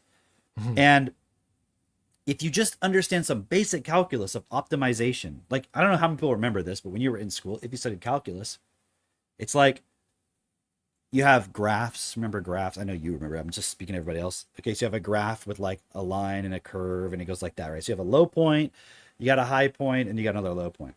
And when you took calculus, part of it was, okay, this is like your profits in this company or something, right? And like, don't you want to find the high point of profit? Right. And so you would learn how to figure out, is there an equation that tells you sort of how steeply this thing is changing? Yeah. Because if there's a part where it's like not changing at all, isn't that maybe a high point? I mean, it also could be a low point. Right. But at that very moment when it hits the bottom or it hits the top, it's like flat. Right. Remember slope? We learned about slope, right? Okay. Yeah. So if it's a really extreme slope, it's probably still going up. So I don't want to choose that point. If I could just find that point, well, they can go back and rewatch it. But if they can find that point where that slope is flat, that's like where it's a crest, right? Yeah. But it could also be a bottom, right? But how would you know it's a bottom? Well, you would just check some points on both sides. And you say, well, those are higher. How do you know it's a top? You check some points on both sides and they're lower. So clearly that was a top point, right? So I'm just, this is like basic calculus. Yeah. Real basic stuff. So imagine that saying the right thing, you could somehow get the computer to associate the right answer with that high point on the graph. So the computer isn't, what I'm saying is they're not trying to find the right answer. They're just trying to find that high point on the graph. And if you can train it, no matter what I give it, if I can break anything down into points on graphs where there's high points and low points, and I've encoded into it the way I represent the point I want is with the high points, for example. And I just get the computer to do a bunch of calculus and always find that high point, always go for that high point, always be looking for that high point. You see, get like an intuitive feel for how I'm not programming the computer. Here's how you say the correct thing when you see this. It's more like when you're given this, go towards that high point. And it's in the training. It's not happening when it's giving you the answer. It's in when it's being trained in the first place. Yeah. And it's very similar in a way to how we learn. It's like when you look at a child learning to walk, it's like their body is starting to optimize its movement so that it doesn't always fall over. Yeah. And it's learning how to optimize all of the points. So it's just called optimization. So this is how, what I'm trying to just give a feel for is they're not programming with it. When you see this, say this. They're training it over time to use that process to get closer and closer to an answer. And if it's totally off base, they'll be like, nope, wrong, try again. And it's like a reinforcement process is the point. Yeah. Why were we talking about that in the first place? Because we were saying it's not somebody's going to take your job. It's somebody with AI is going to take your job. Oh, thank you. Yeah. My point being, it's like, well, it's not like we have to figure out how to program it to go to that next step. It's just going to always constantly be improving. So it's easy for me to see, Well, all they have to do is put a camera. I mean, I'm just using this like very simplistic view. Put a camera on the person using the AI who took your job and watch them all day and feed that information into a computer. So it's like, okay, I see how a person would use an AI in this situation. And then the computer will just be able to replace, just like the person is like, I don't know how to write an email. So it tells the computer, write an email that sounds really pleasant and polite, but also direct, blah, blah, blah. And then it does that. Why can't you just get a computer that goes, okay, let me watch this person write 1,000 emails and watch their process and then go, okay, I'm learning now through this reinforcement process of when I should write emails like that, when I shouldn't, how to write, So it's easy for me to go way past the point of, yeah, initially the person who knows the AI is going to take your job, but eventually it's just going to be the AI. I think that's more of a sales pitch.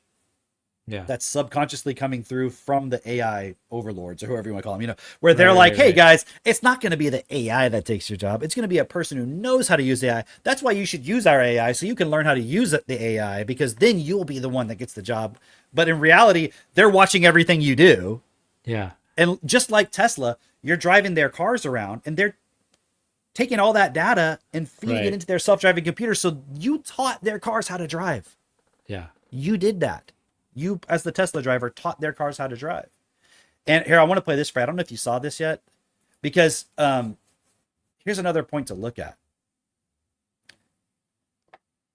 Remember how Facebook, we all started using Facebook, social media. And the idea from our perspective was, it's just, we get to share information about our life, right? With each other. And that's why we're using it. The whole reason why I got on Facebook was because I went to some camp with some friends and I said, hey, when you have the photos from the camp, could you send it to me? Right. And they said, hey, I just put all the photos on Facebook. If you want to see them, just go on Facebook. And I said, I don't have a Facebook. I don't want a Facebook. They said, well, if you want to see the photos, just make a Facebook, because I'm not going to send them to you individually and do that all over again. And I was like, fine. That's what I thought Facebook was for. So you got the Facebook account. Right? I got the Facebook. I don't know if it was still called the Facebook at that time. Right. Know. So the point was, and then this is why when you bring in like all of the military industrial stuff, of like, it really started as an idea from the military side of things of like, how can we get everybody to give us their information? Right. Why would anyone waste that? Like, why would anyone be like, you know what? I'm going to make something totally free just because I want people to be able to share information with each other. It's like, no. And why would anyone give them funding? Like maybe someday you'll be able to make money with this. Like they knew right up front. Okay, so how are you going to make money with it? Well, look, eventually when I have everybody doing it, and you just have to be really confident. I'm going to be the one that gets everybody to use my platform. I'll be the one that comes out on top. Yeah. But eventually when they get all my information, when I get all their information, we'll be able to customize advertisements to them because I know everything they like. Every little time they like something, don't like something, get angry, whatever, I know what makes them tick, right? But think about it. It's like, I'm trying to think of how to explain it. It'd be like if I wanted to learn everything I could about you, but all I could do was just watch you throughout the day and watch your facial expressions. So if you saw like a beautiful woman and you're like, I'm like, okay, he likes women that look like that. And if you saw an ugly woman, you're like, I'm like, okay, so he doesn't like women with brown hair, but he likes women with blonde hair, And like, oh, you saw something over here and you're like, oh, that's cool. And you're like, okay, so he likes Corvettes. All right. Like, like how difficult that would be? Yeah. Compared to if I was like, hey, I'm your best friend. Tell me everything. Ask me anything. I'm your friend. I'm your advisor. I'm your secretary. Like, think about how much dirt a secretary has on their boss. Oh, dude. Do you know what I mean? She's like, dude, okay, I scheduled your rendezvous with Cynthia. Okay. Oh yes. And I put that I deliberately scheduled that. So when your wife is, out with her friends at the social, so of course you guys won't, like, they know, I'm assuming some of these things, right? I know an exact story of people like that happened, where the secretary was basically like, she knew all the stuff. She knew all the dirt. And she was like, hey, I want a raise, right? And of course the guy's like, yeah, here's a raise, And she's like, no, no, no, no, more. Because she knew all of his financials as well. So he's like, I mean, you're not worth that much. Come on. Like, you're good, but like not that good. She's like, no, no, no. I'm telling you, if you don't give me the money, I will ruin your life. And she did. She like the guy was like, nah, that's ridiculous. She basically sent him to jail on some false accusations, but Oh, wow. it looked But she had enough knowledge about she had him and so enough forth. knowledge about him and his his livelihood and all that she was able to ruin his business completely. Yeah. So, this thing is your secretary. Yes. It's your personal advisor. It's your essayist. It's your email writer. It's your everything, right? Dude, consider this point. This is in line with what you're saying. There's a book, and I think it's called The Bible. Not that one. A Billion Evil Thoughts, something like that. Something to that effect, right? Sounds like a Kanye West song. Yeah, right? But the premise behind the book is that it is okay. The premise behind the book is that the porn companies know all of your history, your porn history anyway, right? And so they know those guys who are like in the Bible Belt, they call it, right? Yeah. They know all their history and they're like, oh, you guys are depraved. They always post You know? that every year. They're like the top searches based on state. And it'll be like Right. Alabama. It'll be like foot fetish or something, like, and Right. West Virginia will be like interracial something or, like their own, all the categories that are the most searched in that area. Okay, so now give that to an AI. And by the way, you don't think that every time you search something in Google, they're not taking note of that? Oh, well, no, I only search in incognito. Okay. Literally. Okay. Yes. Yeah. But think about, okay, here's my point though. So Yeah. the way I look at it, Google searching and sharing stuff on Facebook and Instagram, number one, what you're sharing on Facebook is what you're trying to present to the world in most cases. Sure, yeah. Right? Now, obviously, if you're going on a porn site, that's like what stuff you probably don't want people to know, but they would have access to that information, let's say. But it's just in the context of sexual points only. Okay. Which is, in terms of trying to tell you stuff, unless they can really figure out if you like this kind of pornography, what you might buy for over here for like clothing. I was thinking of it from the perspective of like extortion. Yeah, sure. know? Okay. But I don't think this company is now, I'm not saying from a social credit system perspective, that wouldn't be valuable to like dictators and stuff. Right. But generally speaking, if it's like, let me just play this and then we can talk about it. Cause I don't know if you've seen this yet. I mean, in some sense, I think the like Platonic ideal state is a very tiny reasoning model with 1 trillion tokens of context that you put your whole life into. The model never retrains, the weights never customized, but that thing can like reason across your whole context and do it efficiently. And every conversation you've ever had in your life, every book you've ever read, every email you've ever read, everything you've ever looked at is in there, plus connected to all your data from other sources. And your life just keeps appending to the context, and your company just does the same thing for all your company's data. We can't get there today, but I think of kind of like anything else as a compromise off that Platonic ideal, and that is how I would eventually, I hope we do customization. I mean, in some sense, I think. Wait, everything else is a compromise from that ideal? That's the ideal? We want you to put all every single thought, conversation, book. And so that's why when you start looking at these conversations where people are saying like, yeah, actually, let me play, let me see if I can find it real quick. Therapist. Imagine like Best. They will get somewhat close to that with a Neuralink, right? Or with, you've got something embedded into the brain where it's like, oh, it can read your neuron activity your Okay, neural activity. Yeah. check this one out. From that Ezra Klein thing. Steering wheel. Oh yeah. Ethan Mollick, who's an AI expert, he's got this idea Did he say Ethan Mollick? He that has did. been influential for me about the best available human. Is AI better for you in a certain purpose, not than the best human, but the best human available to you at a given moment? Exactly. So yes, having a professional, excellent editor like my editor at the New York Times would be better, but most people don't have that available. So AI is better than the best available editor to them. There's a lot more demand for therapy than there are therapists. So oftentimes AI is, and practically where it's going, even for me sometimes, it's a better therapist than the best available therapist I have available at a given moment. It certainly seems plausibly true in education too. There's all kinds of times when you are confused by what you are reading, what you are learning. Yep. And you're in a big class and it's embarrassing to ask 55 questions, or there isn't even time to ask 55 questions, and you don't want to seem stupid.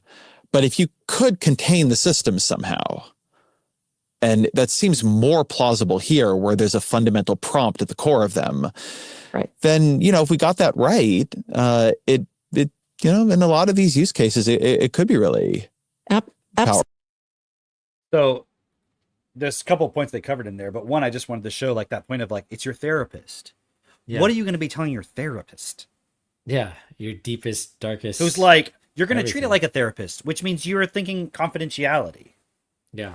And whether OpenAI would share your information or not, their AI knows it. And he said the goal is for it to have the entire context of your whole life. And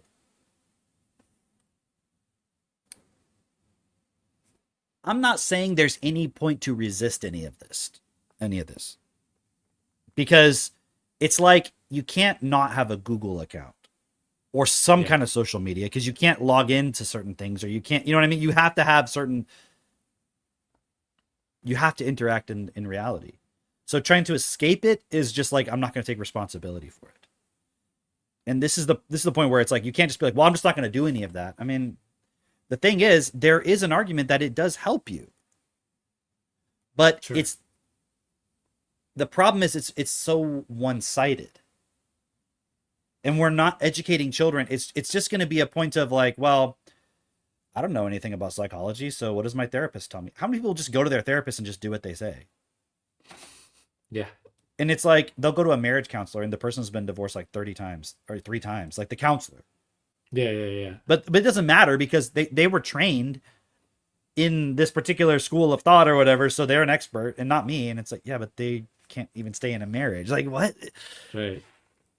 And then there was obviously the other point where they're talking about it could be like your personal tutor or something, or like you're reading a book and you don't have the context. And yes, that can be useful. I've used it for that point, especially with some of this really dense philosophy where like when I'm reading it, and it's not enough to just know what the words mean. It's like there's context that's missing. So you ask for more context. But then the problem is if you just take that at face value and go, oh, well, that must be true. That's kind of like going back to the South African genocide thing. Well, am I talking to this thing when it was listening to the South African government? Or am I talking to the thing when it's listening to this unauthorized user at X who... And which one of those is the correct one? Yeah. Like which history book? For example, if do we honestly believe that right now there somewhere exists all the books that know everything about humanity and they're 100% correct and they're like in a library? No. Does anyone believe that? So when you're like does it, I mean, I'm sure there are some people, but like you take an average history textbook out of a kid's classroom. Are you saying that's 100% correct and that is reality? Definitely not. Because even if you're like, well, there's nothing incorrect about it. Okay, go to China. Do you think that's what their history book says? No.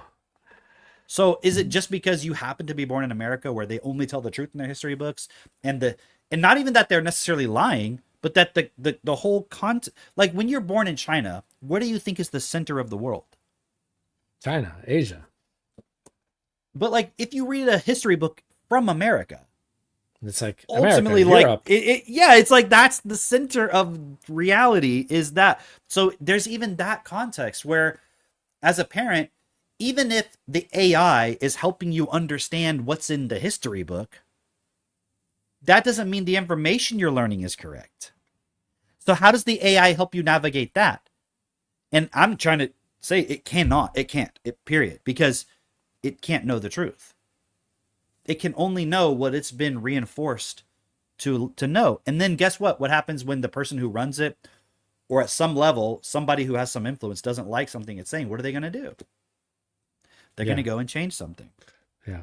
Right. And there was even this point with OpenAI where recently, kind of like this thing going on with the Grok, there was this big blow up online where everyone was like, hey, have you noticed how the recent GPT 4.0 or whatever it was, it's just kind of like always kissing your ass? They called it sycophancy, right? Yeah.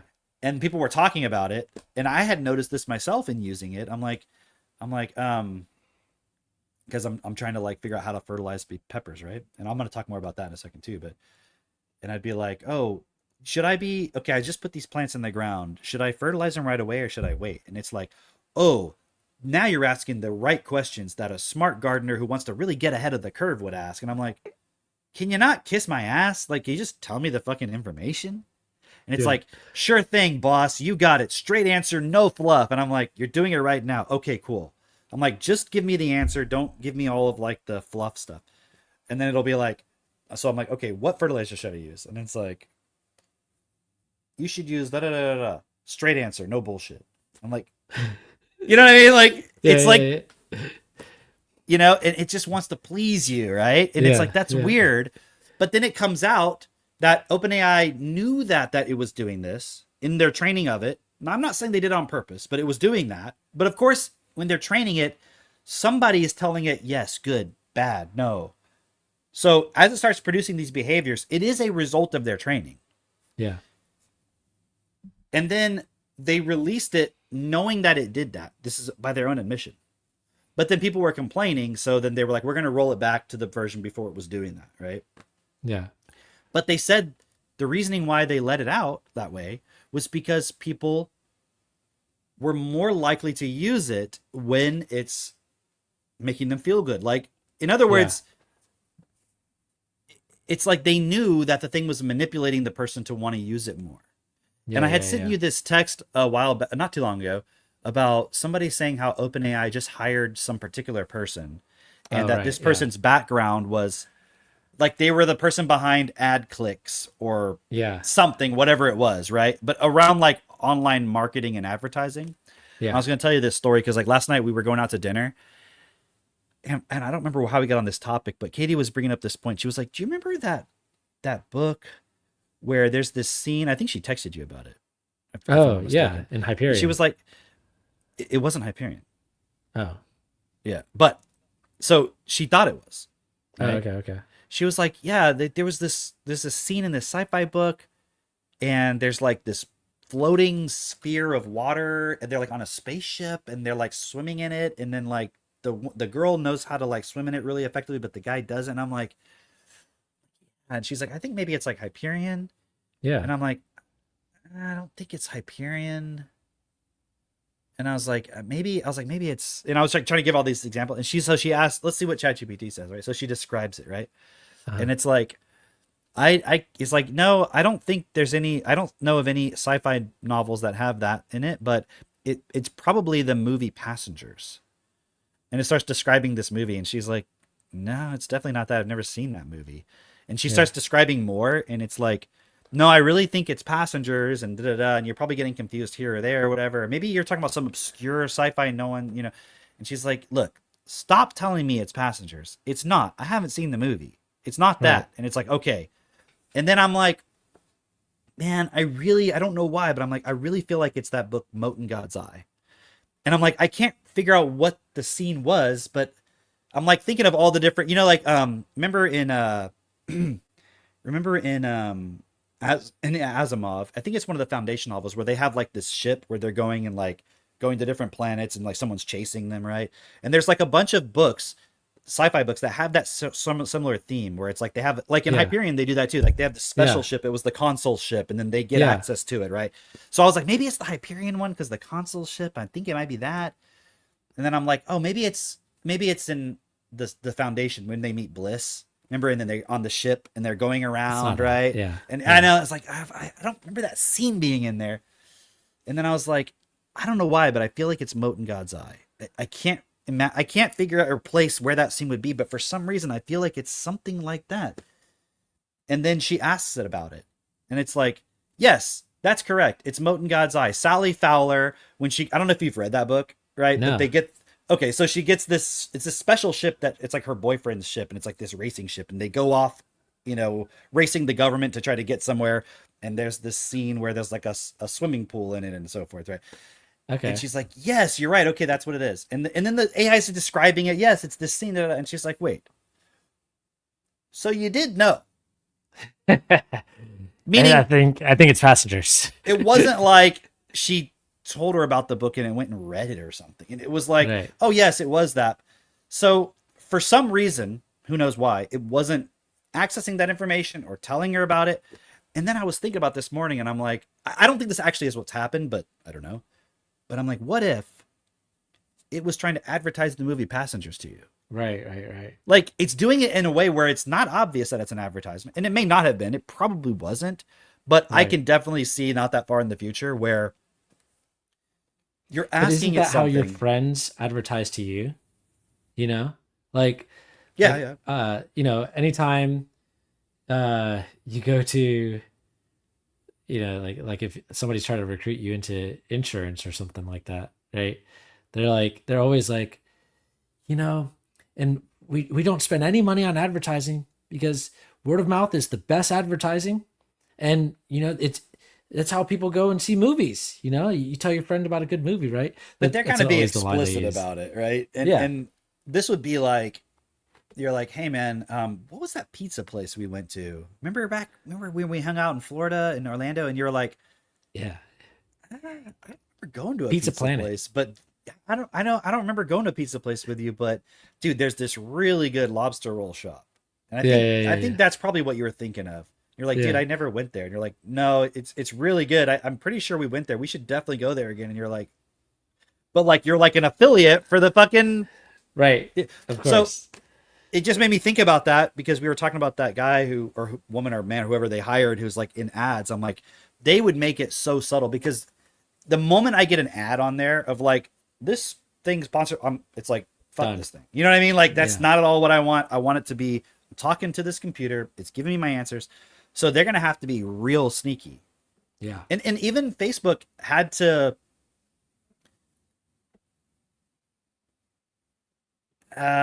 it's not that they're sneaky about it, but they've had to be really clever about integrating ads into your Right. feed. Because if it's so overwhelming, you just don't want to use it, and if it's too obvious.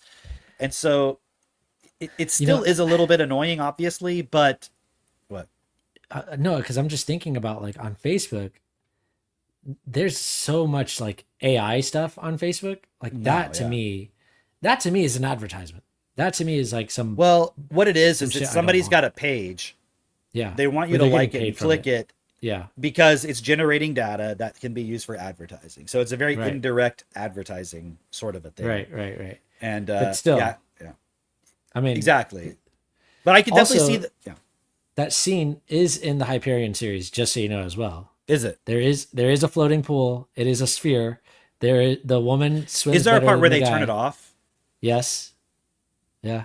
That See, that's scene what I was isn't- thinking.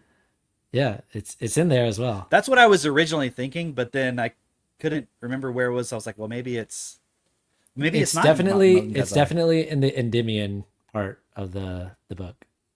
So it's with So it's with I wonder Rawl. if maybe it was just wrong about Moten God's Eye, and it was just like, okay, fine, yes, it was Moten God's Eye.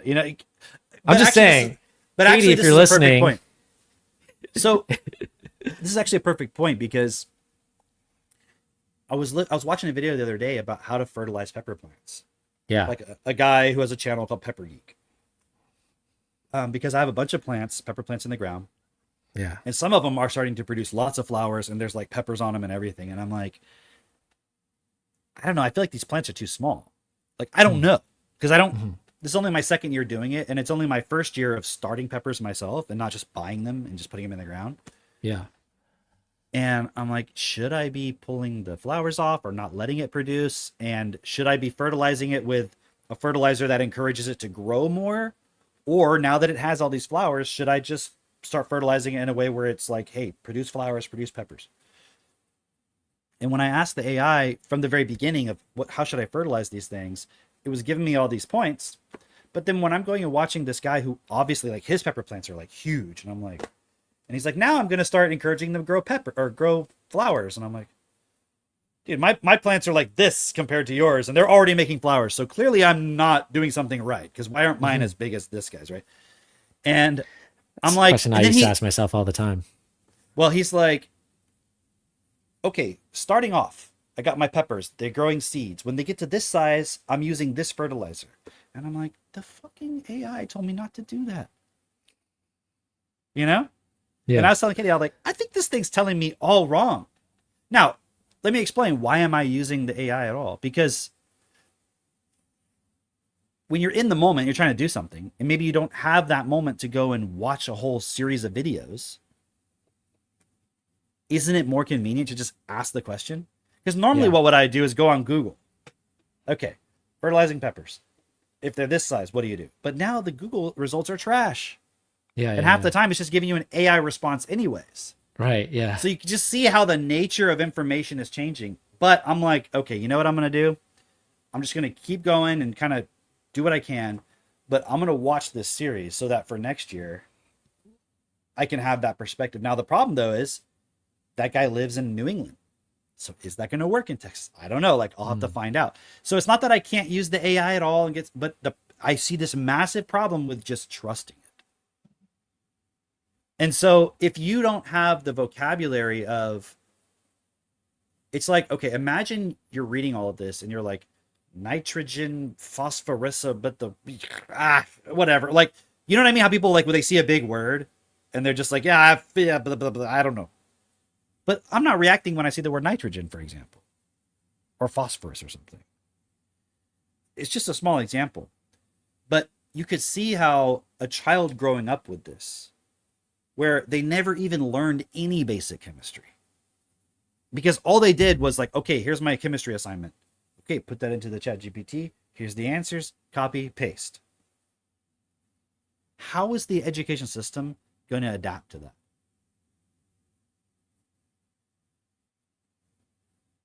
How? Yeah, it's not. And it's like, we're going to lock all the screens down and all this stuff. But then the problem is, you're going to have that school who goes, we're just going to use AI, and we're not even going to teach kids stuff. We're just going to teach them how to use AI. And then everyone has FOMO, and they're like, oh, well, I better get my kid in that school because they're actually learning to use the AI, and this other school is archaic and like getting them to learn chemistry dude, it's the same argument. Like, why do I need to learn like powers of 10 or like logs or logarithms or something when calculator can do that? Why do I need to learn addition and multiplication and stuff? Like, why do I need to learn my multiplication tables? I could just use my calculator. You could it's right there. Just use your calculator. So why do I need to learn history? Why do I need to learn chemistry? Why do I need to learn anything? Like, even I can't read 100 chemistry books. Yeah. So it's like, I mean, I know you agree with me, but it's like, for anyone watching, it's like, can you see how as we move forward, it's just going to be more and more and more. Why even learn the information? It's kind of like with the point you were making about those business books, where it's like, or like you was talking about at the beginning of the video, where it's like, it can summarize the 5 main points of the book for you and give you an outline. How do you know it summarized it properly? Right. And then, do you really think that you get the full value just from the 5 main points? Why didn't the author just make the book, look, here's the 5 main points, done, super efficient?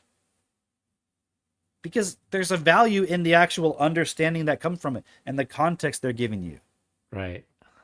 Like if somebody says, here's my key to success, never be late for an appointment. You're like, okay, so I'm just going to apply that as a rule now. Never be late for an appointment. Like, what? Yeah.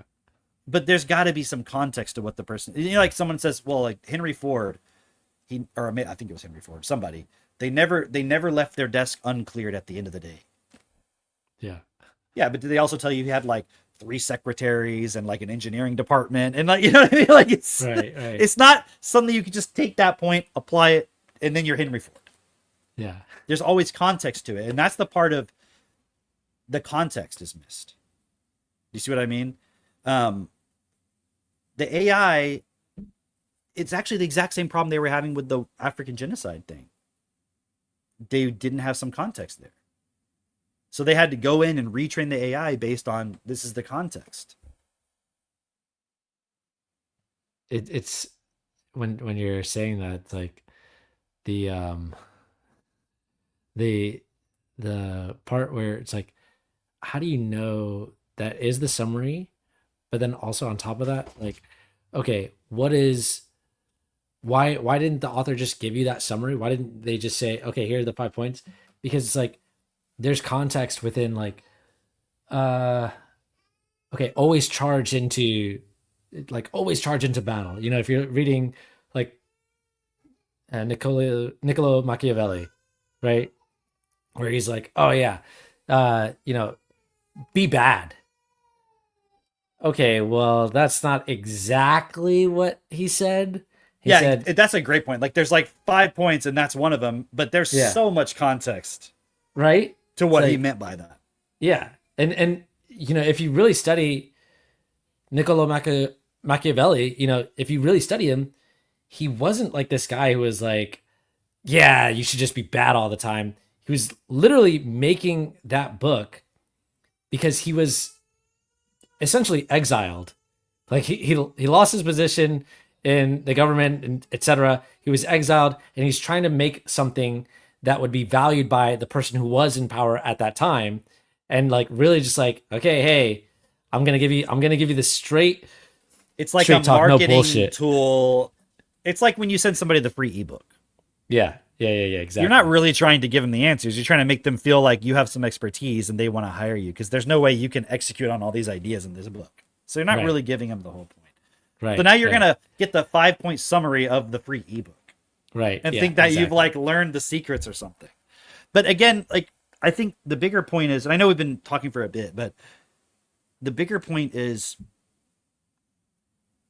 clearly the education system was designed to get us to just take in information, follow instructions, and we've been specialized into a particular area. So if you take somebody who was an engineer their whole life, you can't suddenly take them with the same skill set and just put them in, now they're a nurse. Yeah. They have to be retrained on new information. And it's very hard for somebody to do that because they've lost that whole natural learning ability point where when they were a kid, it's like they're just absorbing. And now it's like, no, I've gone down this path for so long. It's very hard for me suddenly to just switch into a whole nother point. Yeah. So that's the first problem. But then what I really see is the major consequence we're heading towards is it's kind of like analogous to the calculator point where we're just not going to teach kids their multiplication tables anymore. And we've seen this happen. This isn't like they're just not going to do it, because why do it? And not only why do it, but are the kids and the parents going to resist? And if they resist a little bit, well, I don't have to teach them, because like if they resisted in the past, well, it's like, well, you don't want to learn your times tables, you want to be dumb, but they can't use that argument because like, well, but I have a calculator. Well, okay, I mean, I guess you got a point. I mean, you have the calculator, so I guess we won't force you to do it. So at a certain point, the quote education system is going to go, look, if we push the point that you have to be able to write an essay yourself, that's going to be a disadvantage to the kids who don't know how to do that. Yeah. And they're going to be at it. It's like, I think the argument is going to be kind of like sort of like a racism type of argument where it's like, right. And it's not that it's going to be about race, but it'll be about the point of like some kids, whoever they are, don't know how to write the essay. Maybe there's some kids who do, but you're just trying to privilege the ones who can over the ones who can't. But Yeah. if I just give this tool to the kid who can't, look, he can do just what the kid who can do. So why are you trying to why are you trying to suppress and oppress this kid here? Like, I Yeah. think that's going to be the argument that's going to be made, at least at an unconscious, subconscious level. Right. So over time, the education system as it is will shift into, we're just going to teach the kids. It's not even teach. They're just going to have AIs that micromanage the kids. Right. Yeah. And the kids will just learn to interact with the AIs. They will get all their information for them.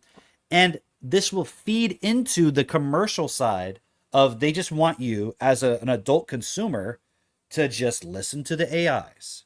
Hear me out.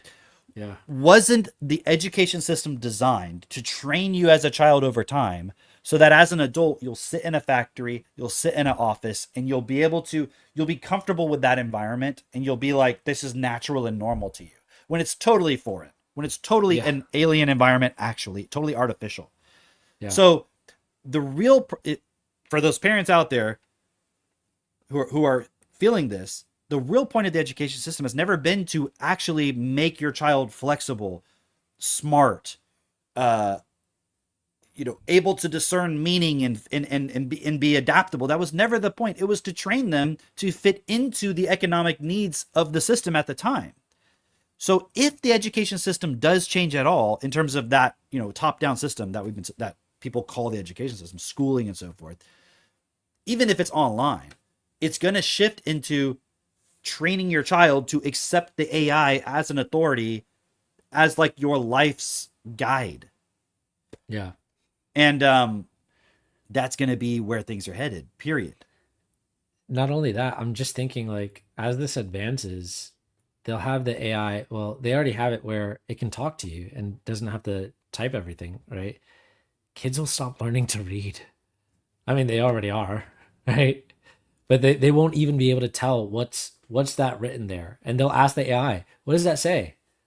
They'll have the glasses or whatever. In that Ezra Klein video, the woman, right, who's the director for the Center for Universal Education, at the Brookings Institution, and she's written this book. She says in the video, one of her kids, her youngest kid, has dyslexia, and that using speech-to-text apps and text-to-speech apps have been game-changing, which is implying, although she doesn't spell it out, but it's implying her kid can't read effectively, and so he just talks to the thing, and then it talks back to him, which means he's not solving the problem of the dyslexia. Which I know in the system, it's like diabetes or some shit, or cancer. It's like, you can't say you can cure it or something, right? I get that. So probably from her perspective, like, dyslexia is just a thing you have or whatever. But again, it's like you actually go into the etymology of the word and the meaning of the word and the actual definitions of it. It's very much like the autism thing. Yeah. Where it's like, you can see a kid who sits there and is like this. Like acting like that. And they're like in a grocery store. And, you see these kids and they're just like, and they can't talk. Right. And you see this other kid who's like, excuse me, sir. And like they're talking like a weird kid. Those kids apparently have the same problem. Right. Oh, but it's a spectrum. It's a spectrum. That'd be like saying a bodybuilder and like an obese person who can't get out of their bed and has to be lifted with a crane are on the same spectrum of fitness. Right. Yeah, they are. No, this person has a fucking like metabolic disorder. You know what I mean? Versus this other person's on a total different thing going on. They're not the same from my perspective. I'm not a doctor. Right. But here's the thing. If in 5 or 10 years from now, the consensus agrees with what I'm saying right now, it's okay for me to say it. But if the has the consensus ever changed? Oh, do you know what I mean? It's like the idea that the consensus, you know what? That's, that you made this point about like people don't like to be lied to, right? But it's like all we're doing constantly is lying to ourselves. Yeah. And it's a total doublethink thing where on the one hand, we know that it's like, okay, if you were a German living in Nazi Germany and you were going along with things, isn't it very likely that you would be like, yeah, it's just my government and like they're just saying what's going on or something, right? Mm-hmm. They're telling us the truth. Maybe there would be some people resisting, maybe not. Or there would have been, because there were at the time, right? But there were a lot of people who were just like, yeah, I mean, they're just being honest with us, and they really like to be German. But in retrospect, we go, dude, they were totally evil, and they were just like wanting to dominate the world, and they wanted to kill certain people of certain race and so forth, right? But in the context of being there, a lot of the people would have just been like, I don't think that's what's happening, right? Yeah, yeah, But my point is, we acknowledge that it is possible for there to be a government where they're actually acting in a totally evil way. yeah, But it's not the one I agree with. It can never be that one. It can never be the one that's... But then suddenly, like, okay, for example, let's say you were a Democrat and Biden was in charge. You were like, hey, everything's totally fine, hunky-dory. Then Trump comes into office. You're like, it's a dictator, you know? And it's like, but that's literally what the Trump people were saying about Biden. And you said it was totally ridiculous. yeah. Like, right. how can you claim the president is a dictator? And then suddenly Trump is in office, and now it's like the president is a dictator, and he's Adolf Hitler and all this stuff. And you're like, so it is possible. And my point isn't to argue about which one is or isn't. It's just, are we going based on reality, or are we going based on certain things fit into how we feel? And as Yeah. long as they make us feel a certain, and to sit here and go like, no, that's not what I'm doing. I'm not doing that. If it were true that you weren't doing that, and that people could actually operate that way currently, there would be no advertising. Yeah, Like, we know that companies spend millions, tens, hundreds, billions of dollars even to manipulate people's feelings and emotions and perceptions through imagery and words because it works. 100%. What that implies is the way we've been educated is not to be able to actually be clear about what's going on. Yeah, And so what ultimately happens is that the way we process our reality, which is our vocabulary, it becomes there. It's like we form this sort of screen in between us and reality, where everything gets filtered through our feelings, through our emotions, where we evaluate information based on how it makes us feel. And we don't actually understand the information. It's very hard for us to tell when we're being manipulated, because if the manipulation is done in a way where we like it, right, then we Yeah. don't see it as a manipulation. right. If it's done in a way where we feel a resistance, then we see it as a manipulation. But that's why half the country can hate Biden and half the country can love him. And then half the country can hate Trump. And it's like, it's a total, basically a flip, yeah, because it's just about how people are. And so what I'm trying to get at there is that is actually the result of our education. Because the education system is this actual subversive thing that is not what is happening. It's not the obvious part that you're seeing that is actually what's going on. It's what's under the surface. It's the underlying point. It's what's happening at home. It's the way your parents, like, if your parents made decisions emotionally and filtered everything through their feelings and their emotions, that got transferred to you automatically. right. And then it doesn't matter what you learn in school, you're still operating that way. Yeah, So unless we have a radically different approach to education, where it's like, how do we support people in a way where they can use information, they can use words, they can communicate, and they don't have all of these biases? You can't say, well, my biases are correct. If it's a bias, it's incorrect, it's invalid by definition, because it's a bias. right. It doesn't matter if you like your biases or not. And the problem is, and here's the real point I want to end on, and then I want to give you the floor to, if you want to add any other points, but you may feel like it doesn't matter to you because your biases are correct. But the AI, you don't control it. So maybe you like Elon Musk, but he's not going to be around forever. Right? How many people loved Jack Doherty or whatever his name is, who ran Twitter before? And then Yeah. when Elon Musk bought it, it was the end of the world. Yeah. But some people hated the other guy and love Elon Musk. So I'm just saying, Right. it's going to be a new person and a new person. And at the end of the day, if you think the key to education is, look, I don't need my kids to learn how to read. They don't need to have a high vocabulary. They don't need to be able to process information in an unbiased manner. They're just going to use these tools, and these tools are going to make them a super genius.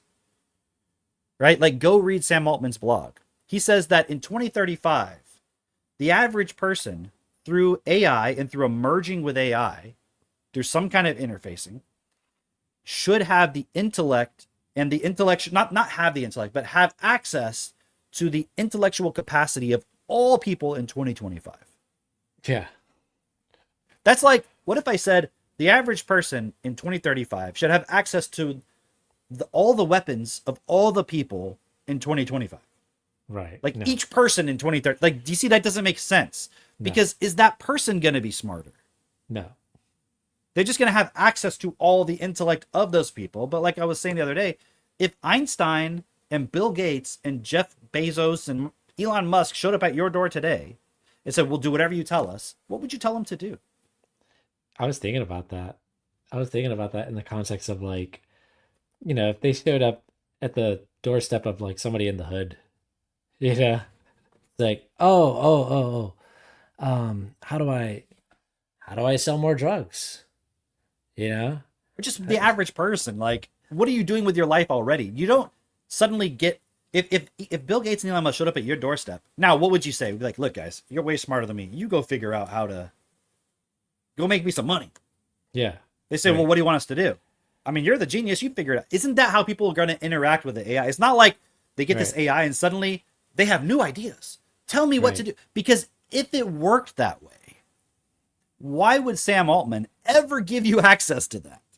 Yeah. If we live in a zero-sum like economic system, why would the people who, like, don't you think somebody at OpenAI has access to, and is using these models before they give them to you? And are they ever going to give you the one like in real time they have? No. Is the government ever going to give you? So we have all these nice words about like AI is going to democratize things and so forth, right? But we're just going to the, it's like,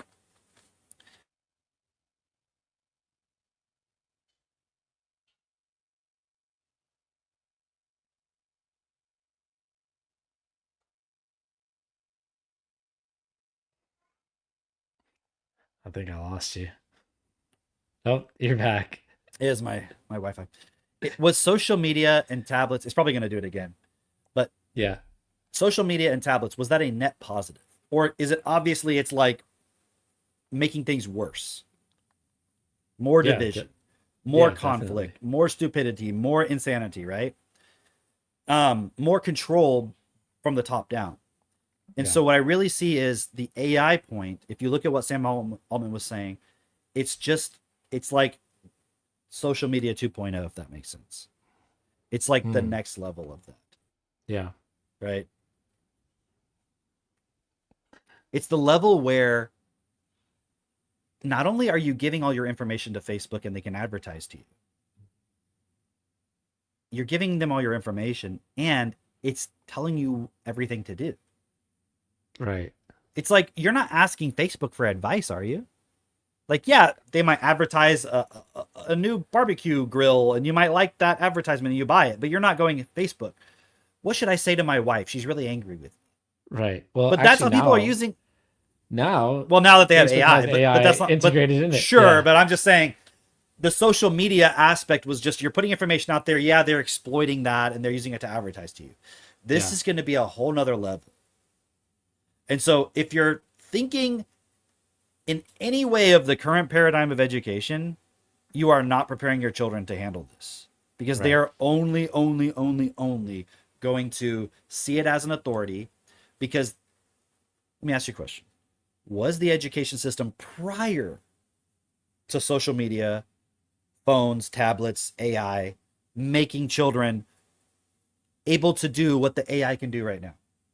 No, definitely not. It wasn't. It was only like the top 5 to 1% of children going through the education system that could get close to those kind of results. Yeah. Right. And then in that video, they were talking about, like, well, maybe we need to have schools focus on getting rid of technology and getting back to like reading the classics and thinking about the meaning of things, like the things you would get if you went to a St. John's or a University of Chicago or whatever examples, or like the top private schools. Right. Right. And I'm like, look, I went to one of these top private schools and I used to tutor kids at these top private schools. Like one of the top private schools in the country, St. John's University, St. John's School in Houston, Texas. It's like at least $30K a year now. I don't know what it is now, but 5-6 years ago, it was like 30K a year or more, like 35, I think. We're talking like, pretty sure they go from middle school to high school or maybe younger. Okay. Yeah. You have to test to get in there. Right. Yeah. Like I used to tutor kids on how to like increase their test scores because like they were really good on everything except they maybe like their math score wasn't high enough. And I would help them work on it to get that test score they need to get in. I'm just saying they don't let you in unless you're smart. Right. Yeah. So the idea of, well, if we just had everybody go into schools like that, it's like, no, the reason those schools seem so great is because they only are doing the top 1% of people with the highest vocabulary in the first place. Their parents are like the top level, like oncologists and lawyers and like the mayor and shit. Like, you know, they're not just like average people. And the education system they have is so good.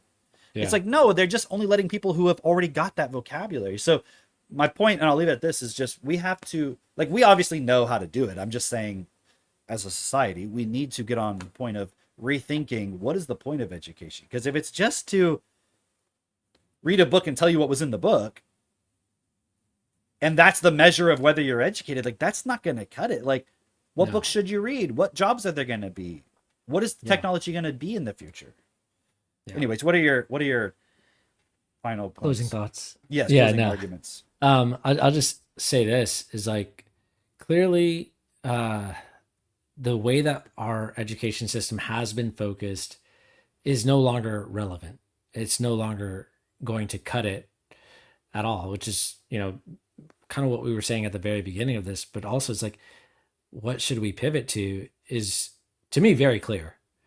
To me, that's really clear of like, hey, let's just look at what we have for just a moment. We've got AI, we've got all these technologies. That's really great. Shouldn't we be using all of that to create a society where people don't have to work and worry about their survival? And what that looks like and all the details, like, we can get into that. But I mean, shouldn't that be the focus of the education, is making sure that everyone's intelligent enough and on the same page in order to do that?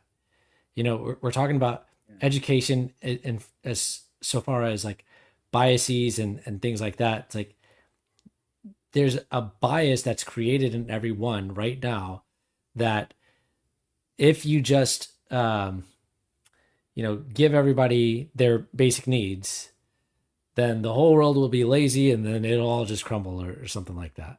Right? I want to just add something to that real quick. It's like the idea that if you give people no one should have to work. Mm-hmm. Well, things don't get produced if we don't work. So are we suggesting no one should work, or are we suggesting your work shouldn't be done out of a fear? Like, let's say you can't work. Should you starve? Yeah. No. And welfare obviously doesn't cut it, because the way that system works, it creates people who just, it doesn't educate them. Yeah. It doesn't, like, would I have a problem if some people just created art? If everyone had what they needed? I'm not trying to get into the details of it. It's just, it's not about being lazy, because I agree with you. People will say that, but our entire education system currently is the way in which everyone is being educated in, like, let's just say mind controlled, essentially programmed, is to not think about the possibility that we could have a world where everyone has what they need, actually, right. And that should be an important thing that we should all be focused on. And if we are going to work, that's what we should be working on. But instead it's like, no, I'm working so I can just survive. Right, there's no bigger purpose to what my work is. So I don't think, I'm just being clear there, we're not saying no one should work. Right. Yeah. But I would suggest no one should die because they don't work. Yeah. And like, we can definitely create a system where it's like, it just depends on what you mean by work. Like, okay, if you go work at a Doritos factory all day, then you get to survive. But if you don't, you die. Why does working at the Doritos factory make them deserve to live? Do you see what I'm saying? That doesn't make any, what value are they actually providing to anybody? Right. So it's just because it's money. Somebody at the top wants to accumulate a bunch of money. That shouldn't be the purpose of work. The purpose Yeah. of work should be, I want to contribute to what's best for everybody, myself included. And then shouldn't the education we receive inform us that way and make us think about things from that perspective, so that it's not a choice between people should have to work or not have to work. It should be like, I should realize for myself, if I don't do some kind of work, then I'm not creating anything. Right. And why should I create something? Why would I want to? And if I do want to, what should be the starting point of what I create? So that can all be handled through education. You see what I'm trying to say? It's not like you take everything as is. You got a bunch of lazy people and we should just, you should make a system where they should just be able to be lazy. It's like, no. They're also being educated to be lazy. They're not being educated to see a bigger picture for their life and to have the ability to be creative. And that's, I just want to add that kind of context in. It's like, it's a rethinking of the whole thing. And to have all of that as your understanding, like, who has that as part of their education? Or is it like, again, the purpose is to force you into the competitive system, either as a loser or a winner? That's not effective. We're clearly seeing the cracks in that. Well, yeah, that's it. I gotta go. Okay. Well, we'll see everybody later, and I'm sure we'll do another one of these in the near future. Okay. Bye.